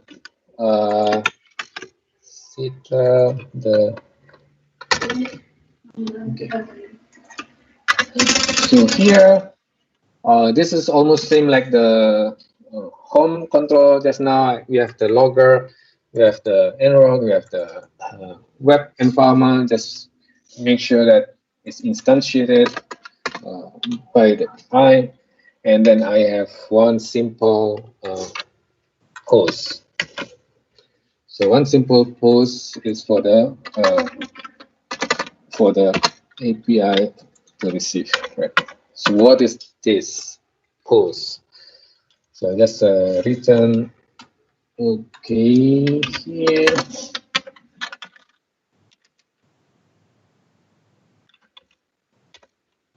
Okay, so we will receive from the body the value, any value inside the body, and then we get the authorization from the header. Okay, so this thing, so make sure that this is same, because inside the header you will look for the authorization header, right? And then this is from the body value. So I'll paste this to the chat window so that you can view. So this is the body for that. Right. So now I just go ahead. What we will do again, we are going to. Okay, so we are going to get the nrog tunnel here. Okay, and we only get the HTTPS. And then after that, we will check the authorization header for the authorization token. If not, then we just say this is unauthorized. And then when it is authorized, we will check if the schema has the bearer token inside.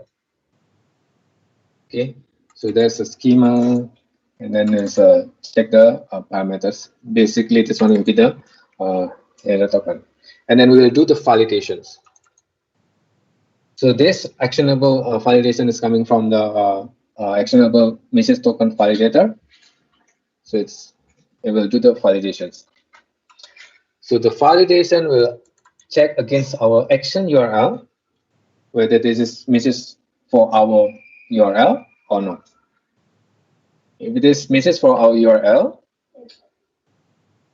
it will proceed. If it will not, it will just return the invalid authorization code. We also able to check other, for example, who is the sender, whatever domain name. For example, here I make a check if it is coming from the Microsoft.com or from the livinico.com, and then we do the reply. Now for the reply, okay, so for the reply, we'll need to have a different. So we'll need to have a fake feedback JSON file.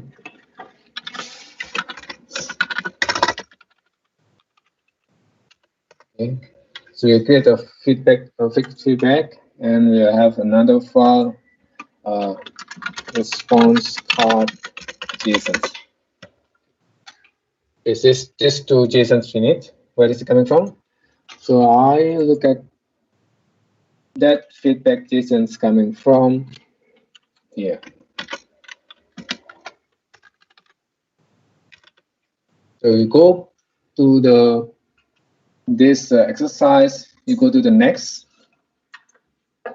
In this website, the exercise is using Node.js. So I'm not using the Node.js, but instead I'm using the C#. Right. So let me find the fake feedback. Fake. Okay. So this one, fake feedback JSON. Okay. So fake feedback JSON. Just copy paste this to your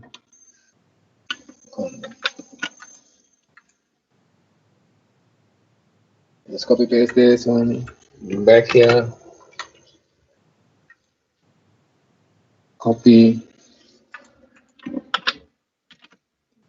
Okay. And I have a response card also. It's coming from here.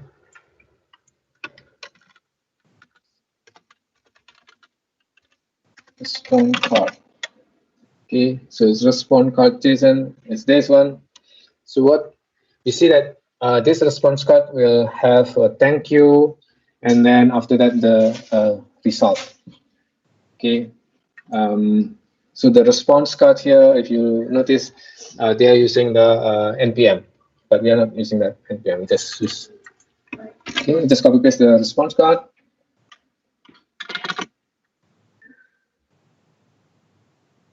Okay, now we want to, so that one. Now we want to put the feedback model, the response, right? So just create a model, new model here, because in C# we like to have a strong type.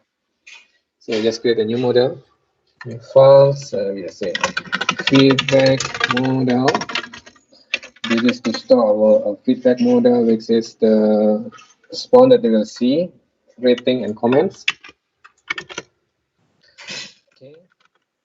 And then we have also the feedback items.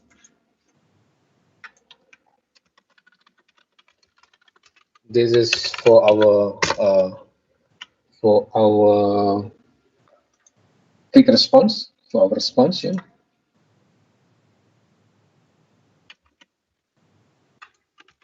So basically, I'm saying that this is name, rating, and comment. It's coming from name, rating, and comment. Okay. So let me copy this. This is a feedback item.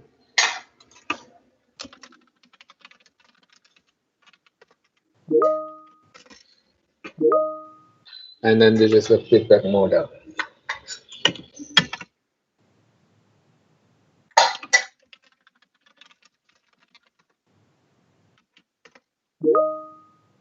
Okay. So the feedback item, feedback model, yeah, good. Let's try to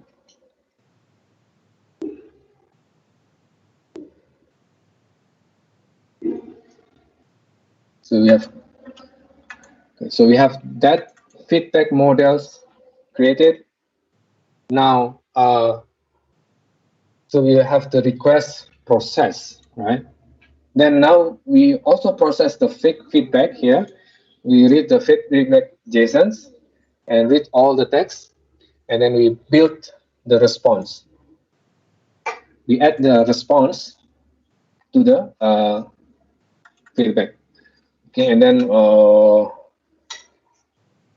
we create a summary of the feedback, and we send the response, right? So take a look at this one, the response card JSONs.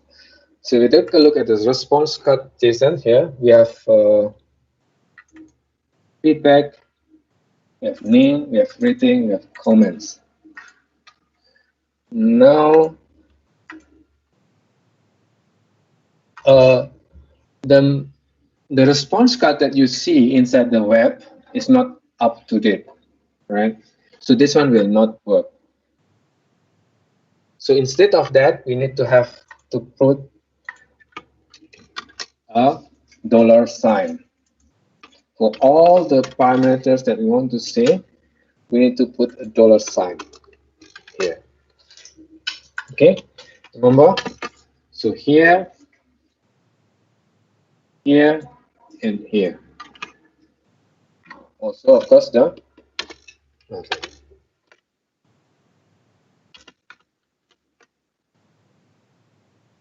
This. All the replacement token will need a $sign. So I replace everything with that. After that, this $sign. So we have the fake. Okay, so the fake feedback JSON, remember, fake feedback JSON, sorry, the response card.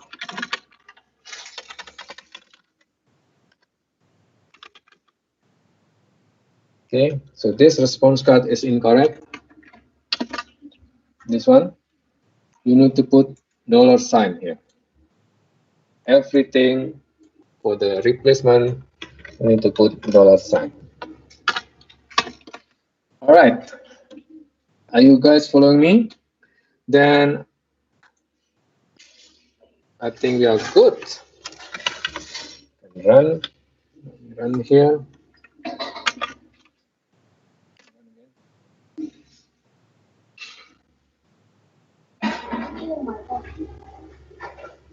So now we run.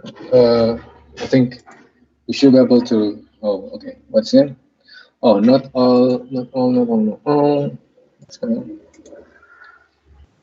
Controller. Oh, okay. So I'm missing here. Returns. Okay. Card. Okay. Yeah. So I will. Okay. So this is important here, right? So the response header should contains the card action status and card update in body, meaning the body will be updated. So let's run. Okay.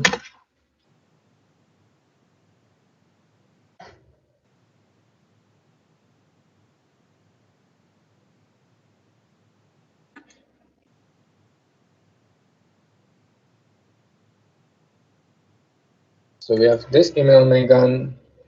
Now we should be able to see it's running perfectly and showing the adaptive card there. See that email.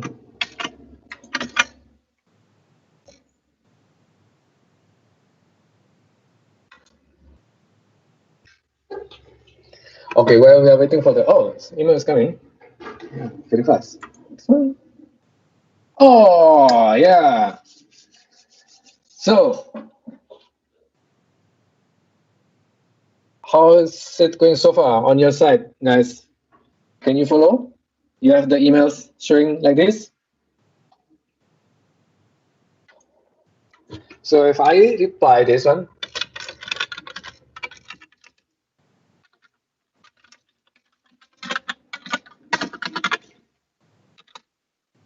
and I submit the feedback, it'll go back to this. Yep. And we'll add into this, right? Into the list of the replies. So let me show it again so that we are sure that this is not a fake, right? It's coming here again.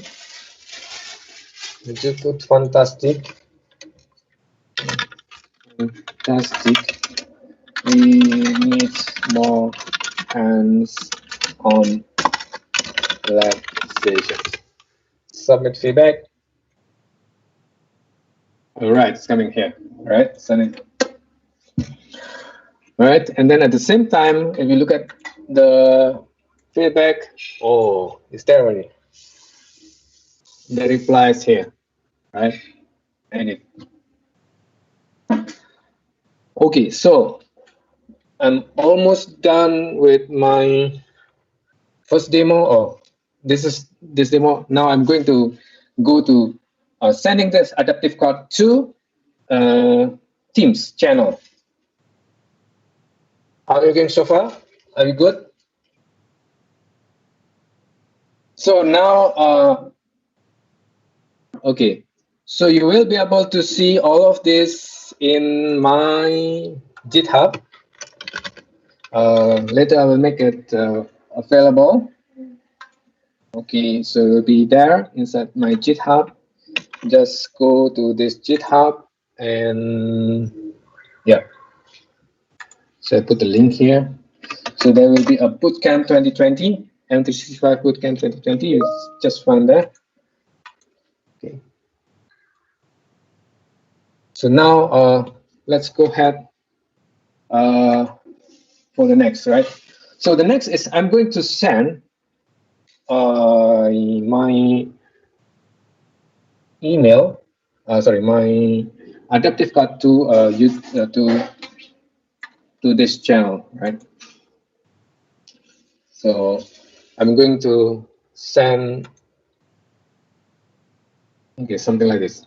So I'm going to send a survey to this channel, and then let you respond, and then the adaptive card will be sent to the channel. So first, I'm going to add. I'm going to go to the forms.microsoft.com, and then create a survey. Okay, just create a survey. M365 Bootcamp survey. So I just add new text.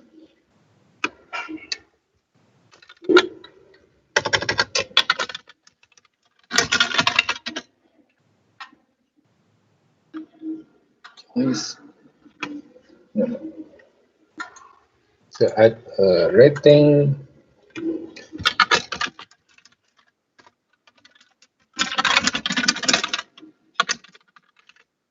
And then I have thanks.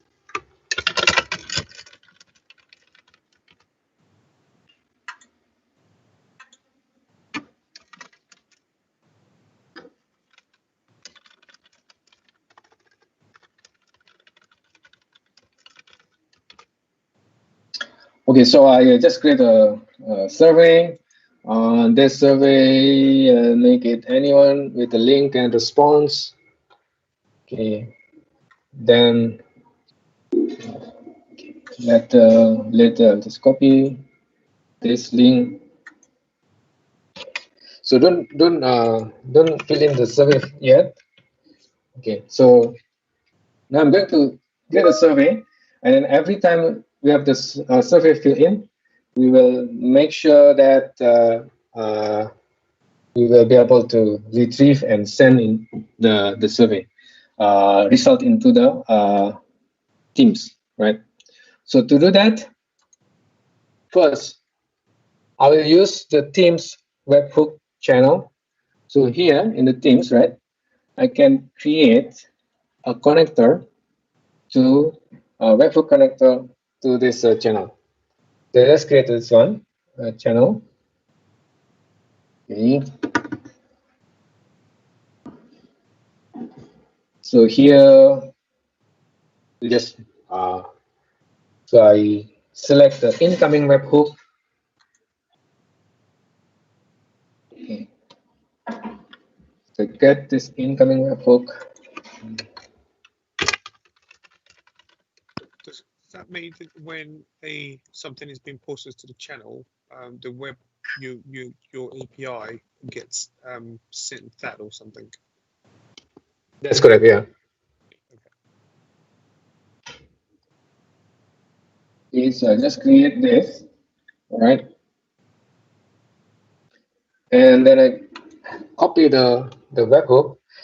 Just be mindful to save your to safeguard your webhook URL, because anyone with that webhook URL will be able to post to your channel. All right. So you have that. Now, for the survey, I will prepare a what's that? Excel file. I will have an Excel file to calculate the survey response, right? To calculate the average, how many users or how many responder there. So I already prepared the quiz response. So basically, we will need to create a table, right? So make sure that you have a table here, and you have the table name. You can name any name of your table, but you need a table because the Power Automate only knows about the names. And then I also have the results. So here, another table, result table. So what it does, I have a responder and I have a rating. So responder will calculate the number, so just count of the response. And then similarly for the rating, I'll just calculate the average of the rating. Okay, so that's what we are. So once we have this, I will upload. Okay, So I will upload this to the SharePoint site, to the Teams site, teams.microsoft.com of this Megan. And while doing that, I'm also opening the Power Automate. And you guys, as an expert to Power Automate, so you like the Power Automate much. So now we are going to use the Power Automate to send this. Okay, so I have my flows. Let's quickly create.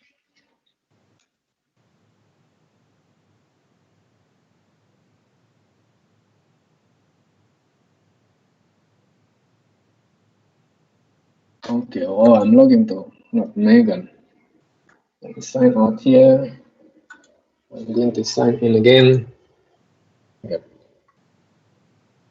So let me sign in with Megan.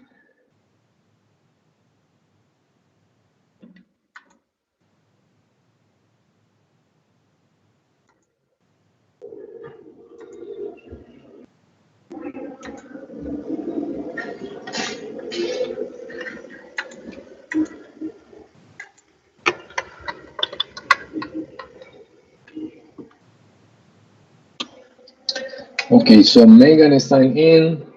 So I create a flow. I just quickly create flow because we have almost time is up. So let me create flow. So flow that will start from the survey. So create flow, create an automated flow from blank.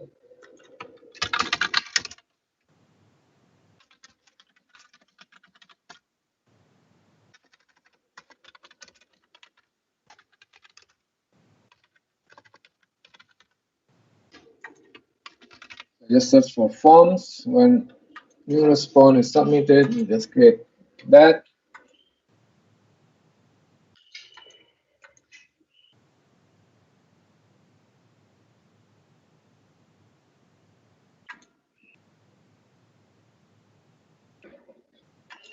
Okay, so form ID.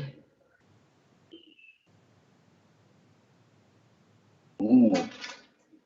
What was the form ID? M365 Bootcamp survey. Just select that. And then I will get the survey data.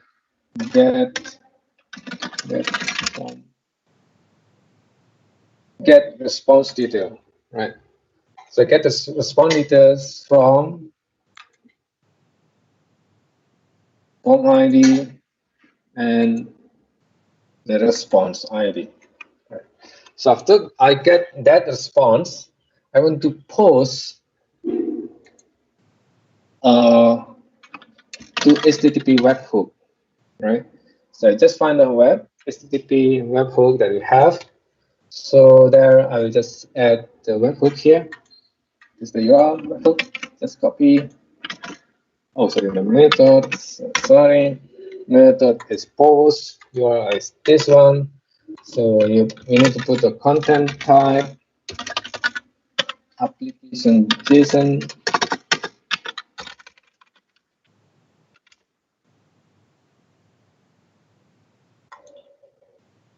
Okay, and then the body, right?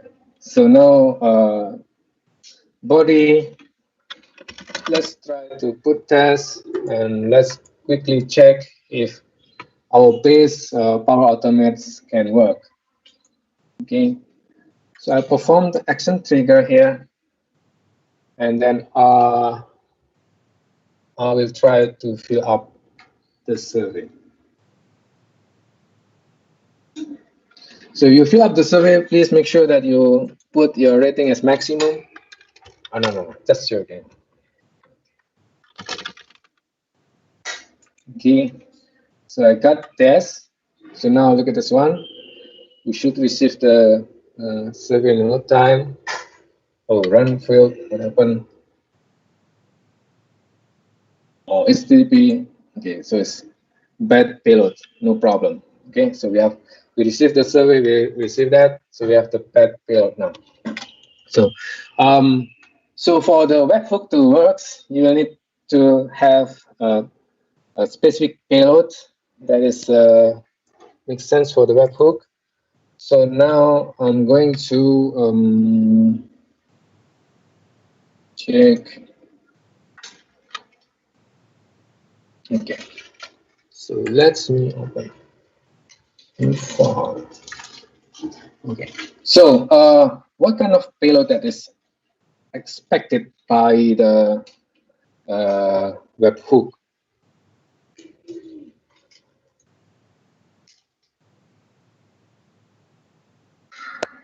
Okay, so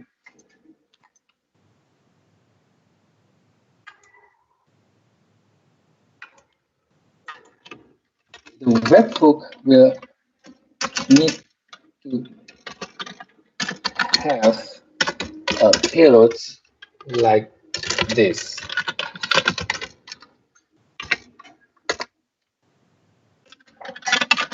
Attachment. So basically, this is the base structure of the payload for the webhook. I paste in if you want to follow that. Right. Now we have our adaptive card, right? So to make sure that adaptive card is inside the attachment, we will need this a content type. So this content types showing that, hey, this is an adaptive card content types attachment. You have a content URL, you can just put the content URL for this adaptive card. No, then just put no. Now, if you have the adaptive card payload for this, in this case, okay, let's show the adaptive card payload that we are going to post in. So we are going to post in this payload, all right? So we have the, hope you enjoyed today's webinar, and then the responder and etc. Right? So you just put this, paste this, and we put inside this content, right? So now we have this content. Since the title, we are not going to. Thanks for your survey response.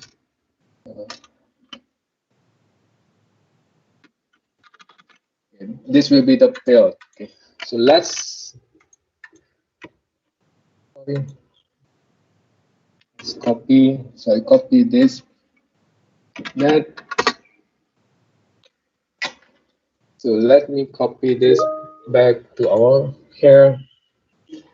Going back to this body. Test trigger.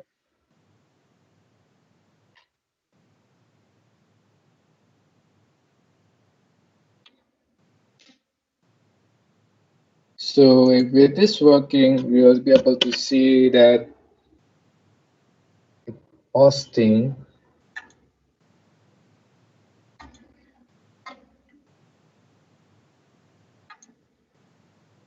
here. Okay.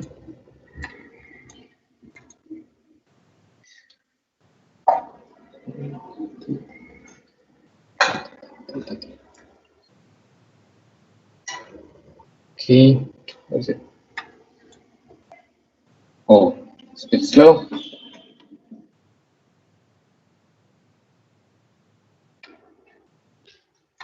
Just to recap. So basically, you fill a Microsoft Flow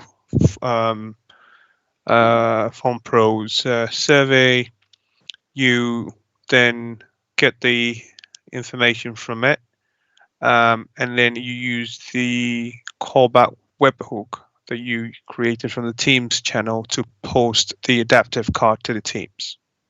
That's correct. Yeah. So I'm using the Power Automate to read this survey, and I read this survey and I inject it into my Excel files, and then inside my Excel file I have the calculations done. So I have two tables over there: the table for the response and the table for the calculations. That's because we want to cheat the way the Power Automate process the Excel files. Then we put back the response, the calculations to this payload. Yeah, that's the. All right. I don't know why it's taking so long. Yeah. Any questions before I'm ending up for these sessions? I hope you enjoy today's sessions. Okay. So while we are waiting for that, let me log into other account that is already running because it saves the time. I think the question, apart from the use cases that you've got there, what other type of use cases can you use this for, particularly using the .NET Core application to? So what we did was essentially post survey. Survey, yeah. Post survey. Yeah. Actually, there are many use cases we can use it, right? Imagine you have an it's our applications, Leaf applications. You want to integrate with either with Outlook, either with Teams, right? You can post that adaptive card for your users to, let's say, a request or response to the leave request, or submitting a travel receipt, and so on and so forth, right? Because the backends can be as complex as you want, and the adaptive card is basically just showing that UI to the users. Now imagine I'm having in applications, I don't know, like SR application or ticket reimbursement applications. So again, the users can send to the bot saying that, hey, I have a ticket, I want to do the reimbursements. Then you can send the adaptive card to that users as a bot, right? And then saying to the users, hey, this is the form in that manner, that adaptive card manner, that showing that, okay, you can put your value, you can put any attachment inside that, and then after that you post, and then the .NET backend or whatever backend you have will process that and do the further processing, right? So I think there are a lot more that we can think about how we can use, because this one is just giving us the UI, and it will be hosted in natively in these applications. Sure. Eventually, that application that you've got that is using the ngrok, you would eventually publish that to an Azure App Service or something.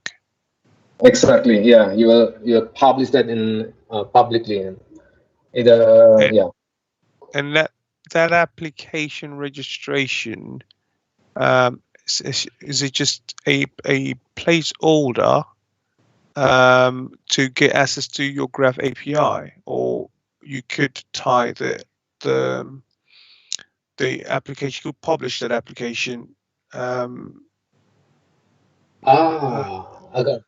Right. So before you can use that application URL, right, you will need to, I think I skipped that before. So you need to register the adaptive cards Outlook actionable message. Over there, there is a process to register the URL. All right. So hold on.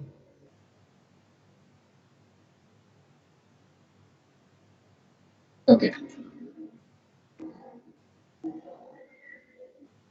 So here, for particular domains, the actionable items must be registered, otherwise it will not work. Right. And then if it is available for globally, you will need to have approval, waiting for the approval from Microsoft. So there's a, okay, so you go here, right? For here we will see the sender. That's why when I send from a different, it will just showing error. And then the target URL, this is the API. So you have your API published on certain URL, then you need to make sure that that URL matches with this target URL API. The next thing is whether this is for your testing, for the organizations, or for the global, right? So what we are doing today is for the testing, so there's no approval required. But for the organization, the Exchange or admin will need to approve. For the global, Microsoft will need to approve. Okay. Thank you. Okay. All right. So I think it's very slow on that. My Power App, but basically that's recap for that. So we did all of this. We did this built-in route. We have other difficult for message. All right, so we're going to for the next sessions. Siddhartha, I hope you are here. Yes, I'm here. Please fill up the survey. There's a global survey on the Microsoft 365 Dev Bootcamp Survey 2020.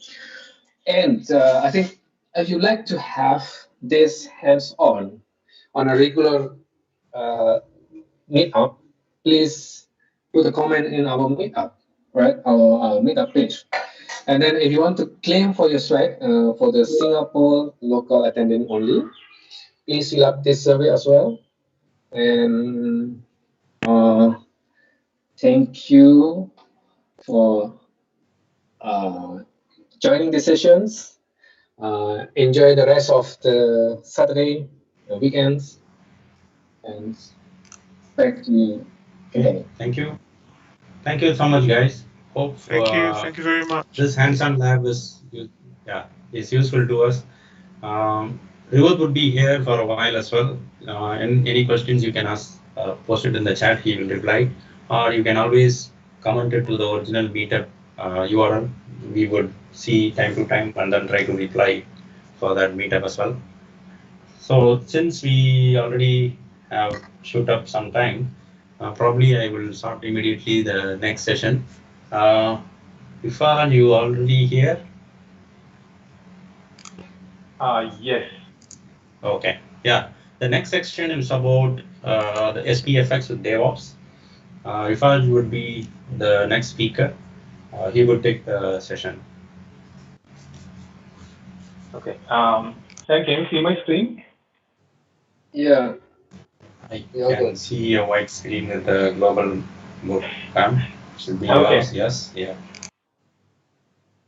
Okay. Yeah. We'll start the session now. So thank you all for joining this session on a off day. Really appreciate you waiting for till now for this session. So I'll quickly take to the session and we'll try to complete within the 4:30 time that we have. So I'll be taking the last session, which is the SharePoint SPFX DevOps using multi-stage pipeline, Azure multi-stage pipeline. So I'm Richard. I work as a solution architect at a company Earth9.com here in Singapore. So agenda for the day is this session is why CI/CD, what exactly is a continuous integration and continuous deployment. And then we will have a quick look at Azure DevOps multi-stage pipeline. It was under preview for quite a long time. Now it is generally available. So we look at what are the changes in Azure DevOps multi-stage pipeline. And then I'll quickly do a demo with a sample Hello World project. And then I'll take question and answers after that. Okay, so let's see what is a CI/CD. So continuous integration is nothing but we have our build, test, and code. So whenever we are building an application, we have the code built, and then if you write the unit test, we have the unit test, and then we move on to the releases. So when we move on to the releases, there comes the continuous deployment portion. So it's basically to automate everything that is involved in this cycle, and this entire cycle of CI and CD. So basically, this continuous integration. One minute. Yeah. One of the attendees said cannot be able to see the screen, but I can see. Rivut, you can be able to see the screen? I can see this. Yeah. Yeah, so okay. I think they might need to sign out and sign in again. That would work for them. Yeah. It happens sometimes. Yeah. Okay, thanks. Yeah, you can continue. Yeah, sure. Okay. So we were at this continuous integration. So continuous integration, as I mentioned, it is automation of all the process that is involved in till the packaging of your application. So what are the process involved? So helps developers integrate the code into a shared repository. Usually people are following the Git nowadays. I mean, most of the developers are on Git and GitHub. So if you're following a workflow on Git, so we have, say, for example, we are following Git flow workflow. So we can automate all the processes that are involved in a process like a workflow, like a Git flow workflow, so that we can have specific branches, which are protected branches like the master and the develop, so that no direct pushes can be going into there. And then we can make sure that any code that is pushed onto the feature branches on a Git flow workflow can be taken automatically by this continuous integration process, and then automatically it will run through the build, and then it can go through the unit test. So the typical continuous integration process will be the building of your code, and then analysis, code analysis. So if you have analysis, linting, and then if you have code quality in your organization, we can have that as a rule set, integrate onto your CI process. So whenever a developer pushes a code into a feature branch, this continuous integration process makes sure that it builds, it tests all the unit tests, make sure that it is linked or code quality, the code standard, whatever we have added automatically, it goes through that process.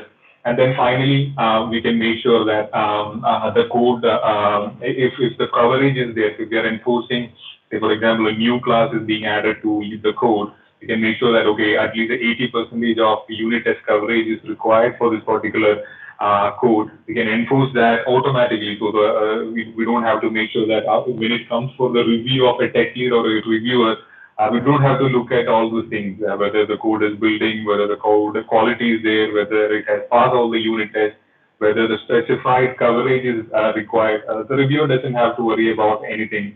All these processes can be automated. So when a tech lead or a reviewer gets the code for review, he can focus on the business logic related things, or the architect related things on the code, instead of worrying about the spelling mistake or any simple mistakes on the code. So that's one thing we can make sure while we automate and put everything onto a CI process. So CI is everything from build to packaging of your solution. And then the next portion is the continuous delivery, CD.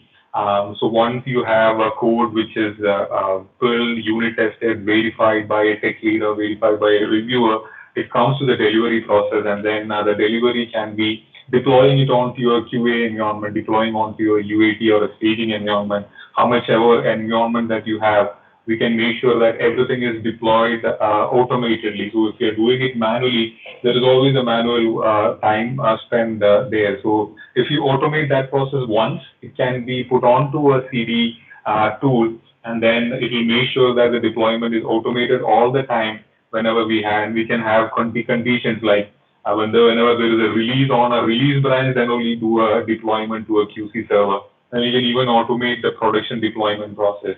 So this production deployment process, nowadays there are multiple applications. So the application is so complex that we have an API system, we have a front-end application, we have mobile application, and we are deploying to multiple a load balance application or multi-server, multi-location application. If you're deploying, you can make sure that that process is automated. We create that process, deployment process one, and then every time we want to deploy to production, just a click of a button, we'll be able to deploy it. So that is the continuous delivery process.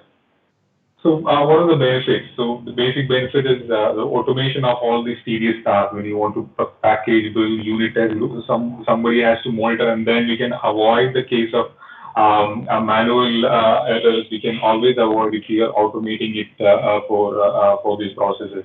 And then we can make sure that the developers stay focused on building the code, writing the code, making sure to solve the problems with their code rather than thinking about worrying about the unit test, worrying about the build and the packaging process. And then reduces the regression testing effort, so we can create a 10-minute or a 15-minute regression suite, automate that using tools like Selenium, and then we can have an integration or a regression test before deploying it to any of the environments. So effortless product update, as I mentioned, whenever there is a continuous deployment is automated, the update can be done quickly. So we don't have to, there's no manual effort involved. Once you automate that process, there's no manual effort involved. So as and when required, we can effortlessly deliver the product updates. detect and fix issues early, code quality and standard, as I mentioned earlier. And then actually other benefits involve go-to-market, so we can accelerate the innovation, and then code in production is the one which is making money rather than sitting in a queue to be deployed. And then the other thing is to ability to attract and retain talent. So the developers can focus on the code, means they get to spend time on solving the problem rather than the process involved. Yeah, so on SPFX, yes, we can do the CI/CD for SPFX as well. So maintaining the SPFX solution for the integrity when that application grows is challenging, and then we know that the packaging takes a lot of effort when we are doing SPFX packaging for a SharePoint Online or a SharePoint on-premise application. We can automate all those processes, and a continuous manual build test is a huge task. So the SharePoint Framework builds unit tests and deployments can be automated. So what are the ways we can automate? So the first thing is to identify what is the CI or the CD tool that we are going to use. So for this demo purpose, I'll be using the Azure DevOps. So SPFX on Azure DevOps. So we have articles on Microsoft Docs, and then they suggest two ways to take it up. So in Azure DevOps, basically there are two ways to do your pipeline. So they call it a pipeline. The pipeline is nothing but your build and your release. So the entire thing, the automated things, we can have it on a pipeline. So that they call it as a pipeline. So there are two methods. One is the build and release, and then the multi-stage pipeline. So on Microsoft 365 Developer Bootcamp last year, I did this session on Azure build and release. So I'll be sharing all the code that I've used, and then I'll be sharing this presentation also on my GitHub. So you can take a look at it. What are the differences? So the two options are build and release, and then multi-stage pipeline. So Azure multi-stage pipeline, as I mentioned earlier, was on preview. Now it is generally available. So this was a build and release. I'll just quickly skip the build and release because we'll be doing only on the multi-stage pipeline one. Okay, so let's take a look at what is a multi-stage pipeline. Multi-stage pipeline is previously for the Azure build and release, CI was separate and CD was separate. So CI, what it does is it builds, unit tests everything, and then it creates an artifact or output, a file that can be published and put it in a location. And then CD picks it up from there, and then CD does the publishing part. So that's how it was separated. And then the Azure multi-stage pipeline, it brings in a stage, multiple stages in a single file. So there is a file called YAML file where we define all these stages, and then based on the stages, the CI, CD, everything can be combined, and then we can have multi-stage, multiple type of stages deployment using Azure DevOps. So I'll take a couple of examples on how this is done. So this is a pipeline, and so we, as you can see, we can include multiple stages onto this particular pipeline, and then based on the stages, it will execute, and then it will give us the results as required. So these are some of the stages that we can put in. One is the build, the test, and then deploy to staging, deploy to pipeline. So this is kind of a linear staging. So build, test, linear kind of a stage. Everything is after completion of build, it will go to test.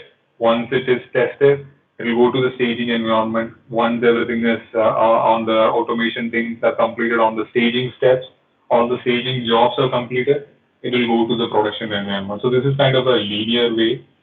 So this is a YAML file. So we don't have to write all these files. So there are templates available from the SharePoint GitHub repository. So we can just reuse those templates. So I'll show you how we can reuse those templates.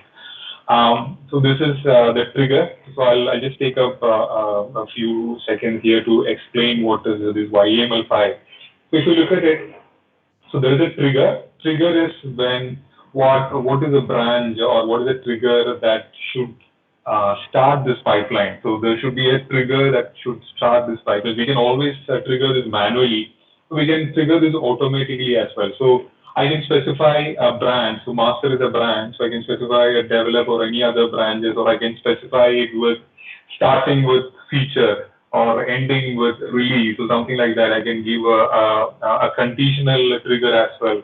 So based on the trigger, this pipeline will start. All the stages will start. So this is the stages as I highlighted here. So one of the stages is build. So under the build, I have a job. So there's a run build job. So I'll explain what is a run build job, and then what are the steps involved, and then what is the VM image to use for the build, and then the next is the second one is the stage is the test. So it depends on. So there is a field called depends on. So it depends on the first stage, which is the build. So it will run only if this build is success. Otherwise, it won't be running. The stage depends on. This depends on. Clearly states that okay, it depends on the previous stage, and then once that stage is completed, then only the next stage will run. And then similarly for the staging, it depends on the test, so it's all linear. So it depends on staging, the last one, the production deployment. So everything on the staging jobs are completed, then only it will go through the production stage. So this is a simple linear pipeline that are given there. So this is a kind of a conditional one, or you can have it call it as a, or even a parallel one. So you have say here there is a two deployment.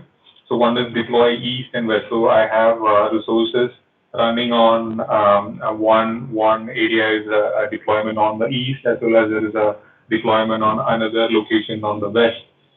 So here it depends on basically the last one, the production verify. I can put it like, okay, depends on deploy east and deploy west. So unless and until both of them are completed, all the jobs that are involved in deploy east and deploy west are completed, if the production verify job will not run. So that's how we do this. And then there is the conditional one. So I can run based on a condition. For example, deploying to production may not be required unless and until it is on a release branch. So this is one example saying that hey, the condition is the source branch should be coming under the releases. So any other build or any other deployment to any other branch will only run the testing and the build. It will not deploy to production or UAT. So it will only deploy to UAT whenever the source branch is /releases. So release branch should be a protected branch, and it will be merged by a release head or a release manager or a person who is assigned to merge to a release branch. So that this condition ensures that any deployment automated will only go through this releases branch. So any other pipeline which is triggered will skip the deployment process. So this is a conditional deployment that is available in multi-stage deployment. And then we have the checks. So if you want to rerun a particular stage, there are options to rerun a particular stage. That's a new feature that is available. So whenever a check is passed, if you want to rerun only the development deployment, so this artifact on the build. So this artifact on the build will be rerun based on the artifact available. It will rerun that particular stage. And then we have approval.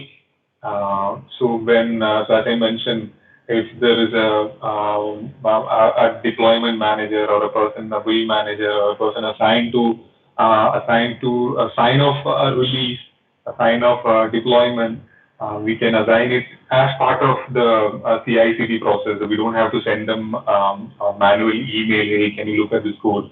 That email process, all these things can be automated, and he will get a cool window like this saying that hey, these are the items that is ready for deployment. You can click here to view those items. If you want to click enter any comments, you can reject that particular deployment. It will go back to the developers. Developers can see all those comments, work on it again, and then send it for automated deployment again.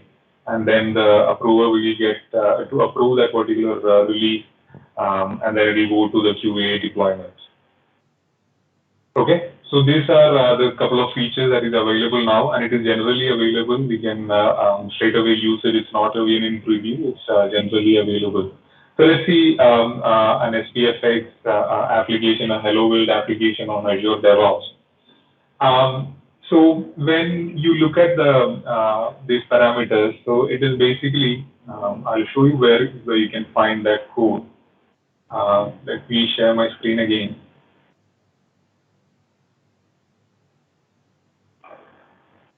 Can you see my screen?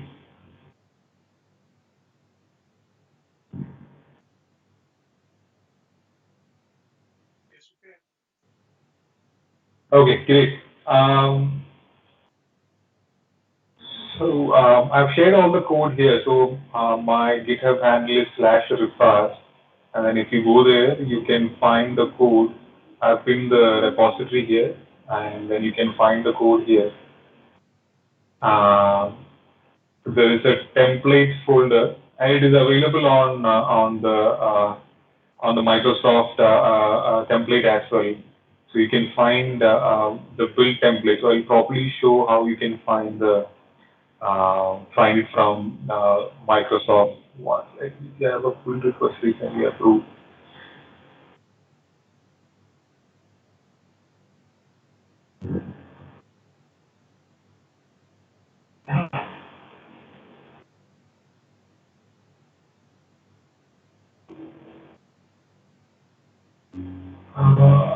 SPFX. In that.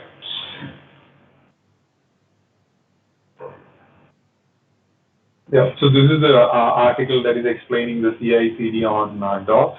So this is where you can find the implementing continuous integration. So there are two templates. So I'll take you to the template. So you can find the templates here.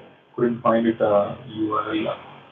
Yeah, here is the template. So you can find it under PNB SP Dev build extension, and then template. This was the template that I was also using. So this is from Microsoft. So this template, it basically says, so you have multiple jobs here, and then the steps is, the first one is to the cache. So basically, if you're dealing with Node and then NPM, there will be a lot of packages, packages that we need to download and deploy, right? So when you automate that, you can basically cache all those NPM packages, and then the NPM install will be running only on the first time. We don't have to worry about the file being downloaded all the time. And then there is a manifest version. So we can, if there is for any build to production or any build to QC, we can follow numbering of a build number, say version 1.0.1, and then it will automatically increment this manifest version, whatever version that we are uploading. It will automatically change the version, and then we can bundle the project. And then if there are unit tests, so this particular template uses JUnit, and then all the results will be published on JUnit here. And then if there is published code coverage, so whenever there is a unit test on a particular code, we get to see what is the coverage on the code. And this is for packaging. So this is for basically for the CI. And then for the deployment CD, they have another template. So this basically for the SPFX, we know that the output would be SPKKG file, and then we can have it. So basically, there will be a drop folder where your package will be available, and then this template installs Office 365 CLI to connect your Office 365.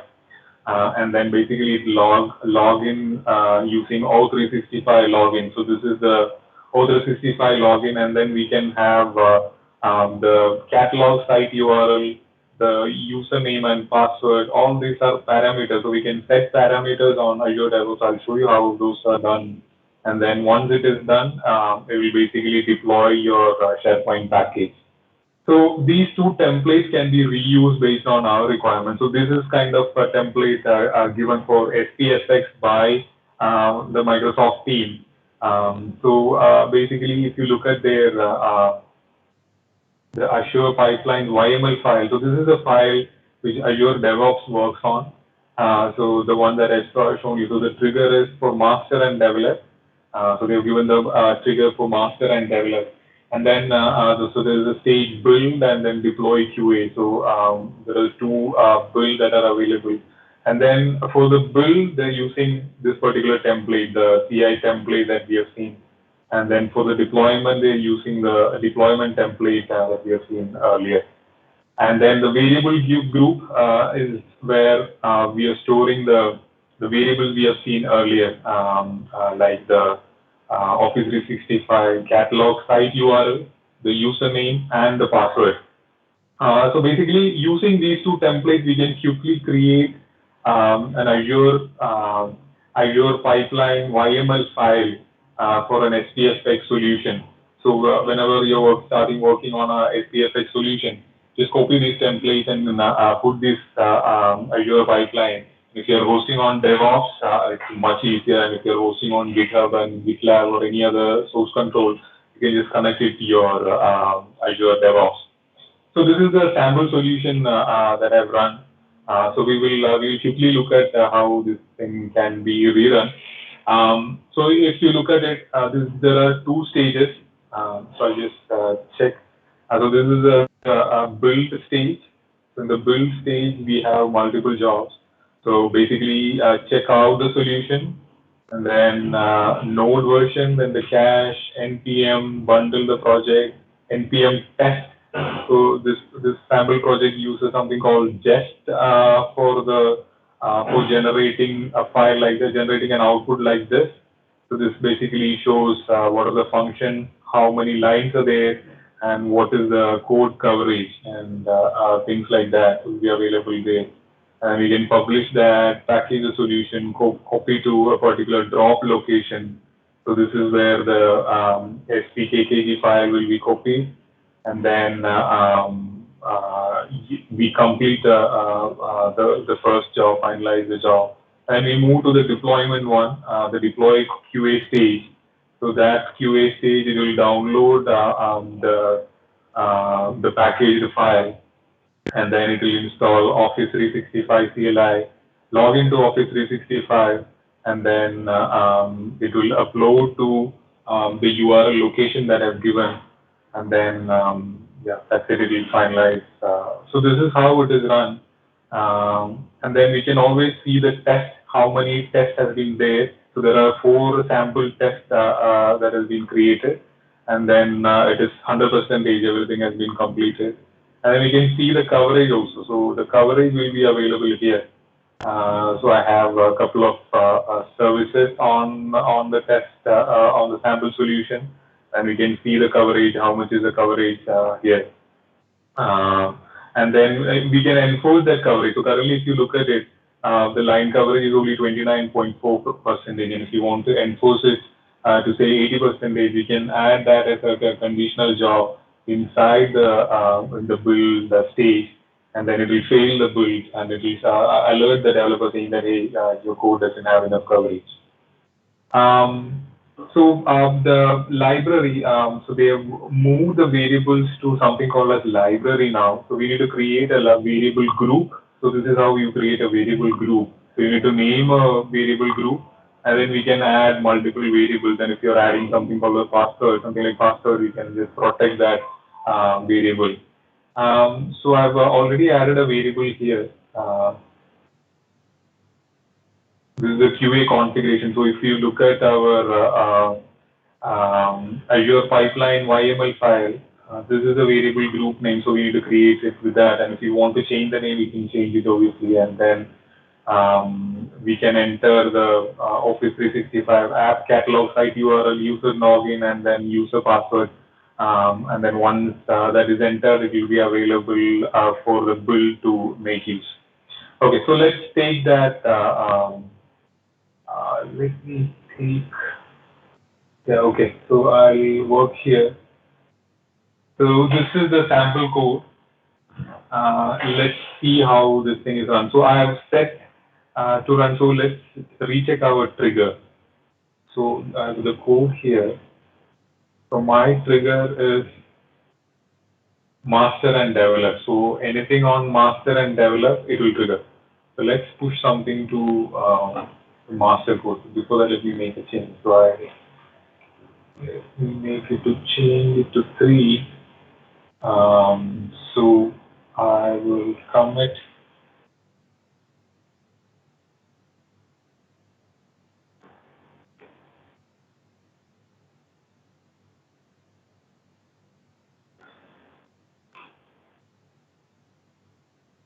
Okay. So the value is cool.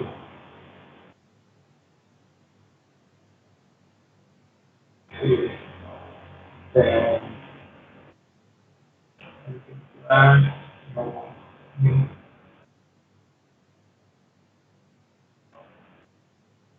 we push to develop. So my local is on master. I'll push to develop. So I have pushed the code to develop with this change. And then let's see if my change is in. Pipeline is yeah, so it has kickstarted a build. So I pushed the code to develop. So my trigger was on develop and master. So now it is running the first stage, which is my build stage, which is running, and then it is waiting for the deploy QA stage. If you want to see how it is being run, if you want to see the logs, you can always go here and then you can see how it is being executed. What are the steps that it is taking to execute.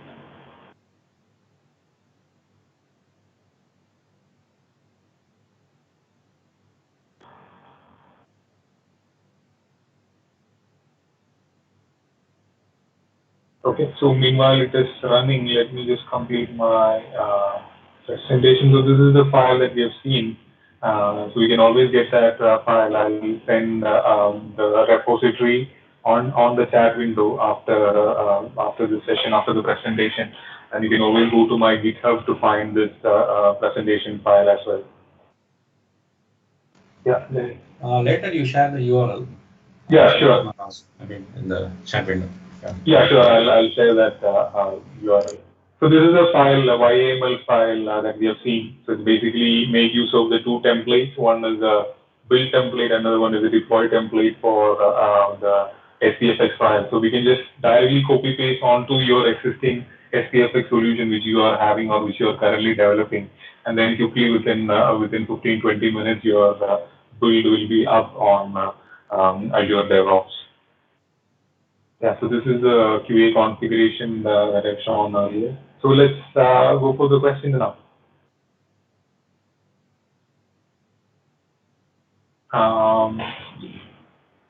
Do I have any questions on the chat? I didn't see any yet. So our build is completed here. Yeah, sure. The build is completed and 2 artifacts are generated. So the artifacts are the code coverage report as well as my drop file, which is the package file. So now it is deploying to the QA, and then the 100% test has been cleared. And then we can see the deploy QA is happening now. So it is deploying to, yeah, so the deployment is also complete. So this is my catalog solution. Yeah, so I have a few seconds ago, let me refresh and confirm. Yeah, so a few seconds ago, I have a new version that is coming in. Okay, yeah. So just now I got a version now. So that's how you automate a package. So we don't have to package it, copy it to a location, write some script to update it. Once you automate that just once, everything will be automated. So let me just quickly share the Microsoft link first, and then you can find. So the presentation that I've used, it is here on my. Go to github.com/rifaj, R-I-F-A-J. I've pinned the global Microsoft 365 Bootcamp here, and then the code that I've used. So if you want to refer, the templates are the same templates. I have not altered anything. The same templates are available here. I made some changes in the Azure pipeline, so you can check what all things I've made the changes there. And then you can find this one is the old one, the last year that we used, and this 2020 is the latest one. I'll share that also in the chat.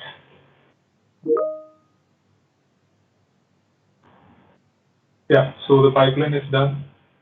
I go to the pipeline. I can see all my runs here. Yeah, so build is success, deploying to QA is also success. So that's the Azure multi-stage build. It's quickly, we can quickly create a CI/CD with this multi-stage, and for SPFX we have predefined templates available from Microsoft which we can quickly use. So I hope you all will try on your current SPFX or the new SPFX application, or not even SPFX, any project that you're working on. We can make quickly some changes on that template, and we'll be able to work on any project. Okay, questions?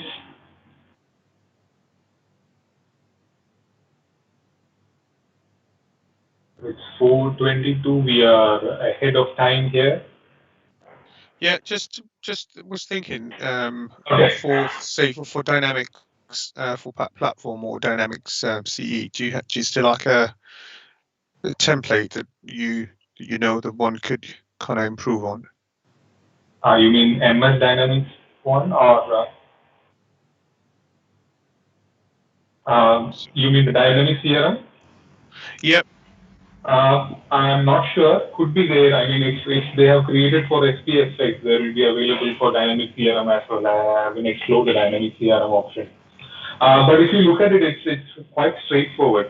If you can, say for Dynamics CRM, if you can script it out, the build, unit test, or the deployment, if you can script it out using any CLI, just put it onto the Gulf, just put it onto the YML file. Those scripts can be reused for any kind of deployment. So it's not only the templates are for quick start, but when you grow the project, always you'll have to modify your templates as well, right? So for Dynamics CRM, I'm not sure whether there are pre-built packages. You can check on the Microsoft GitHub platforms on my Dynamics CRM.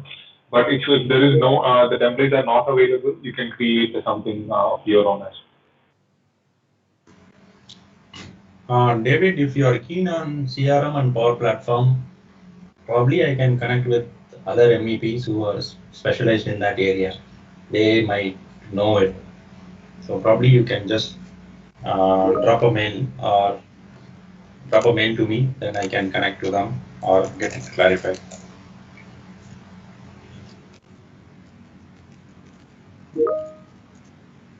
Okay. Yep. Any more questions?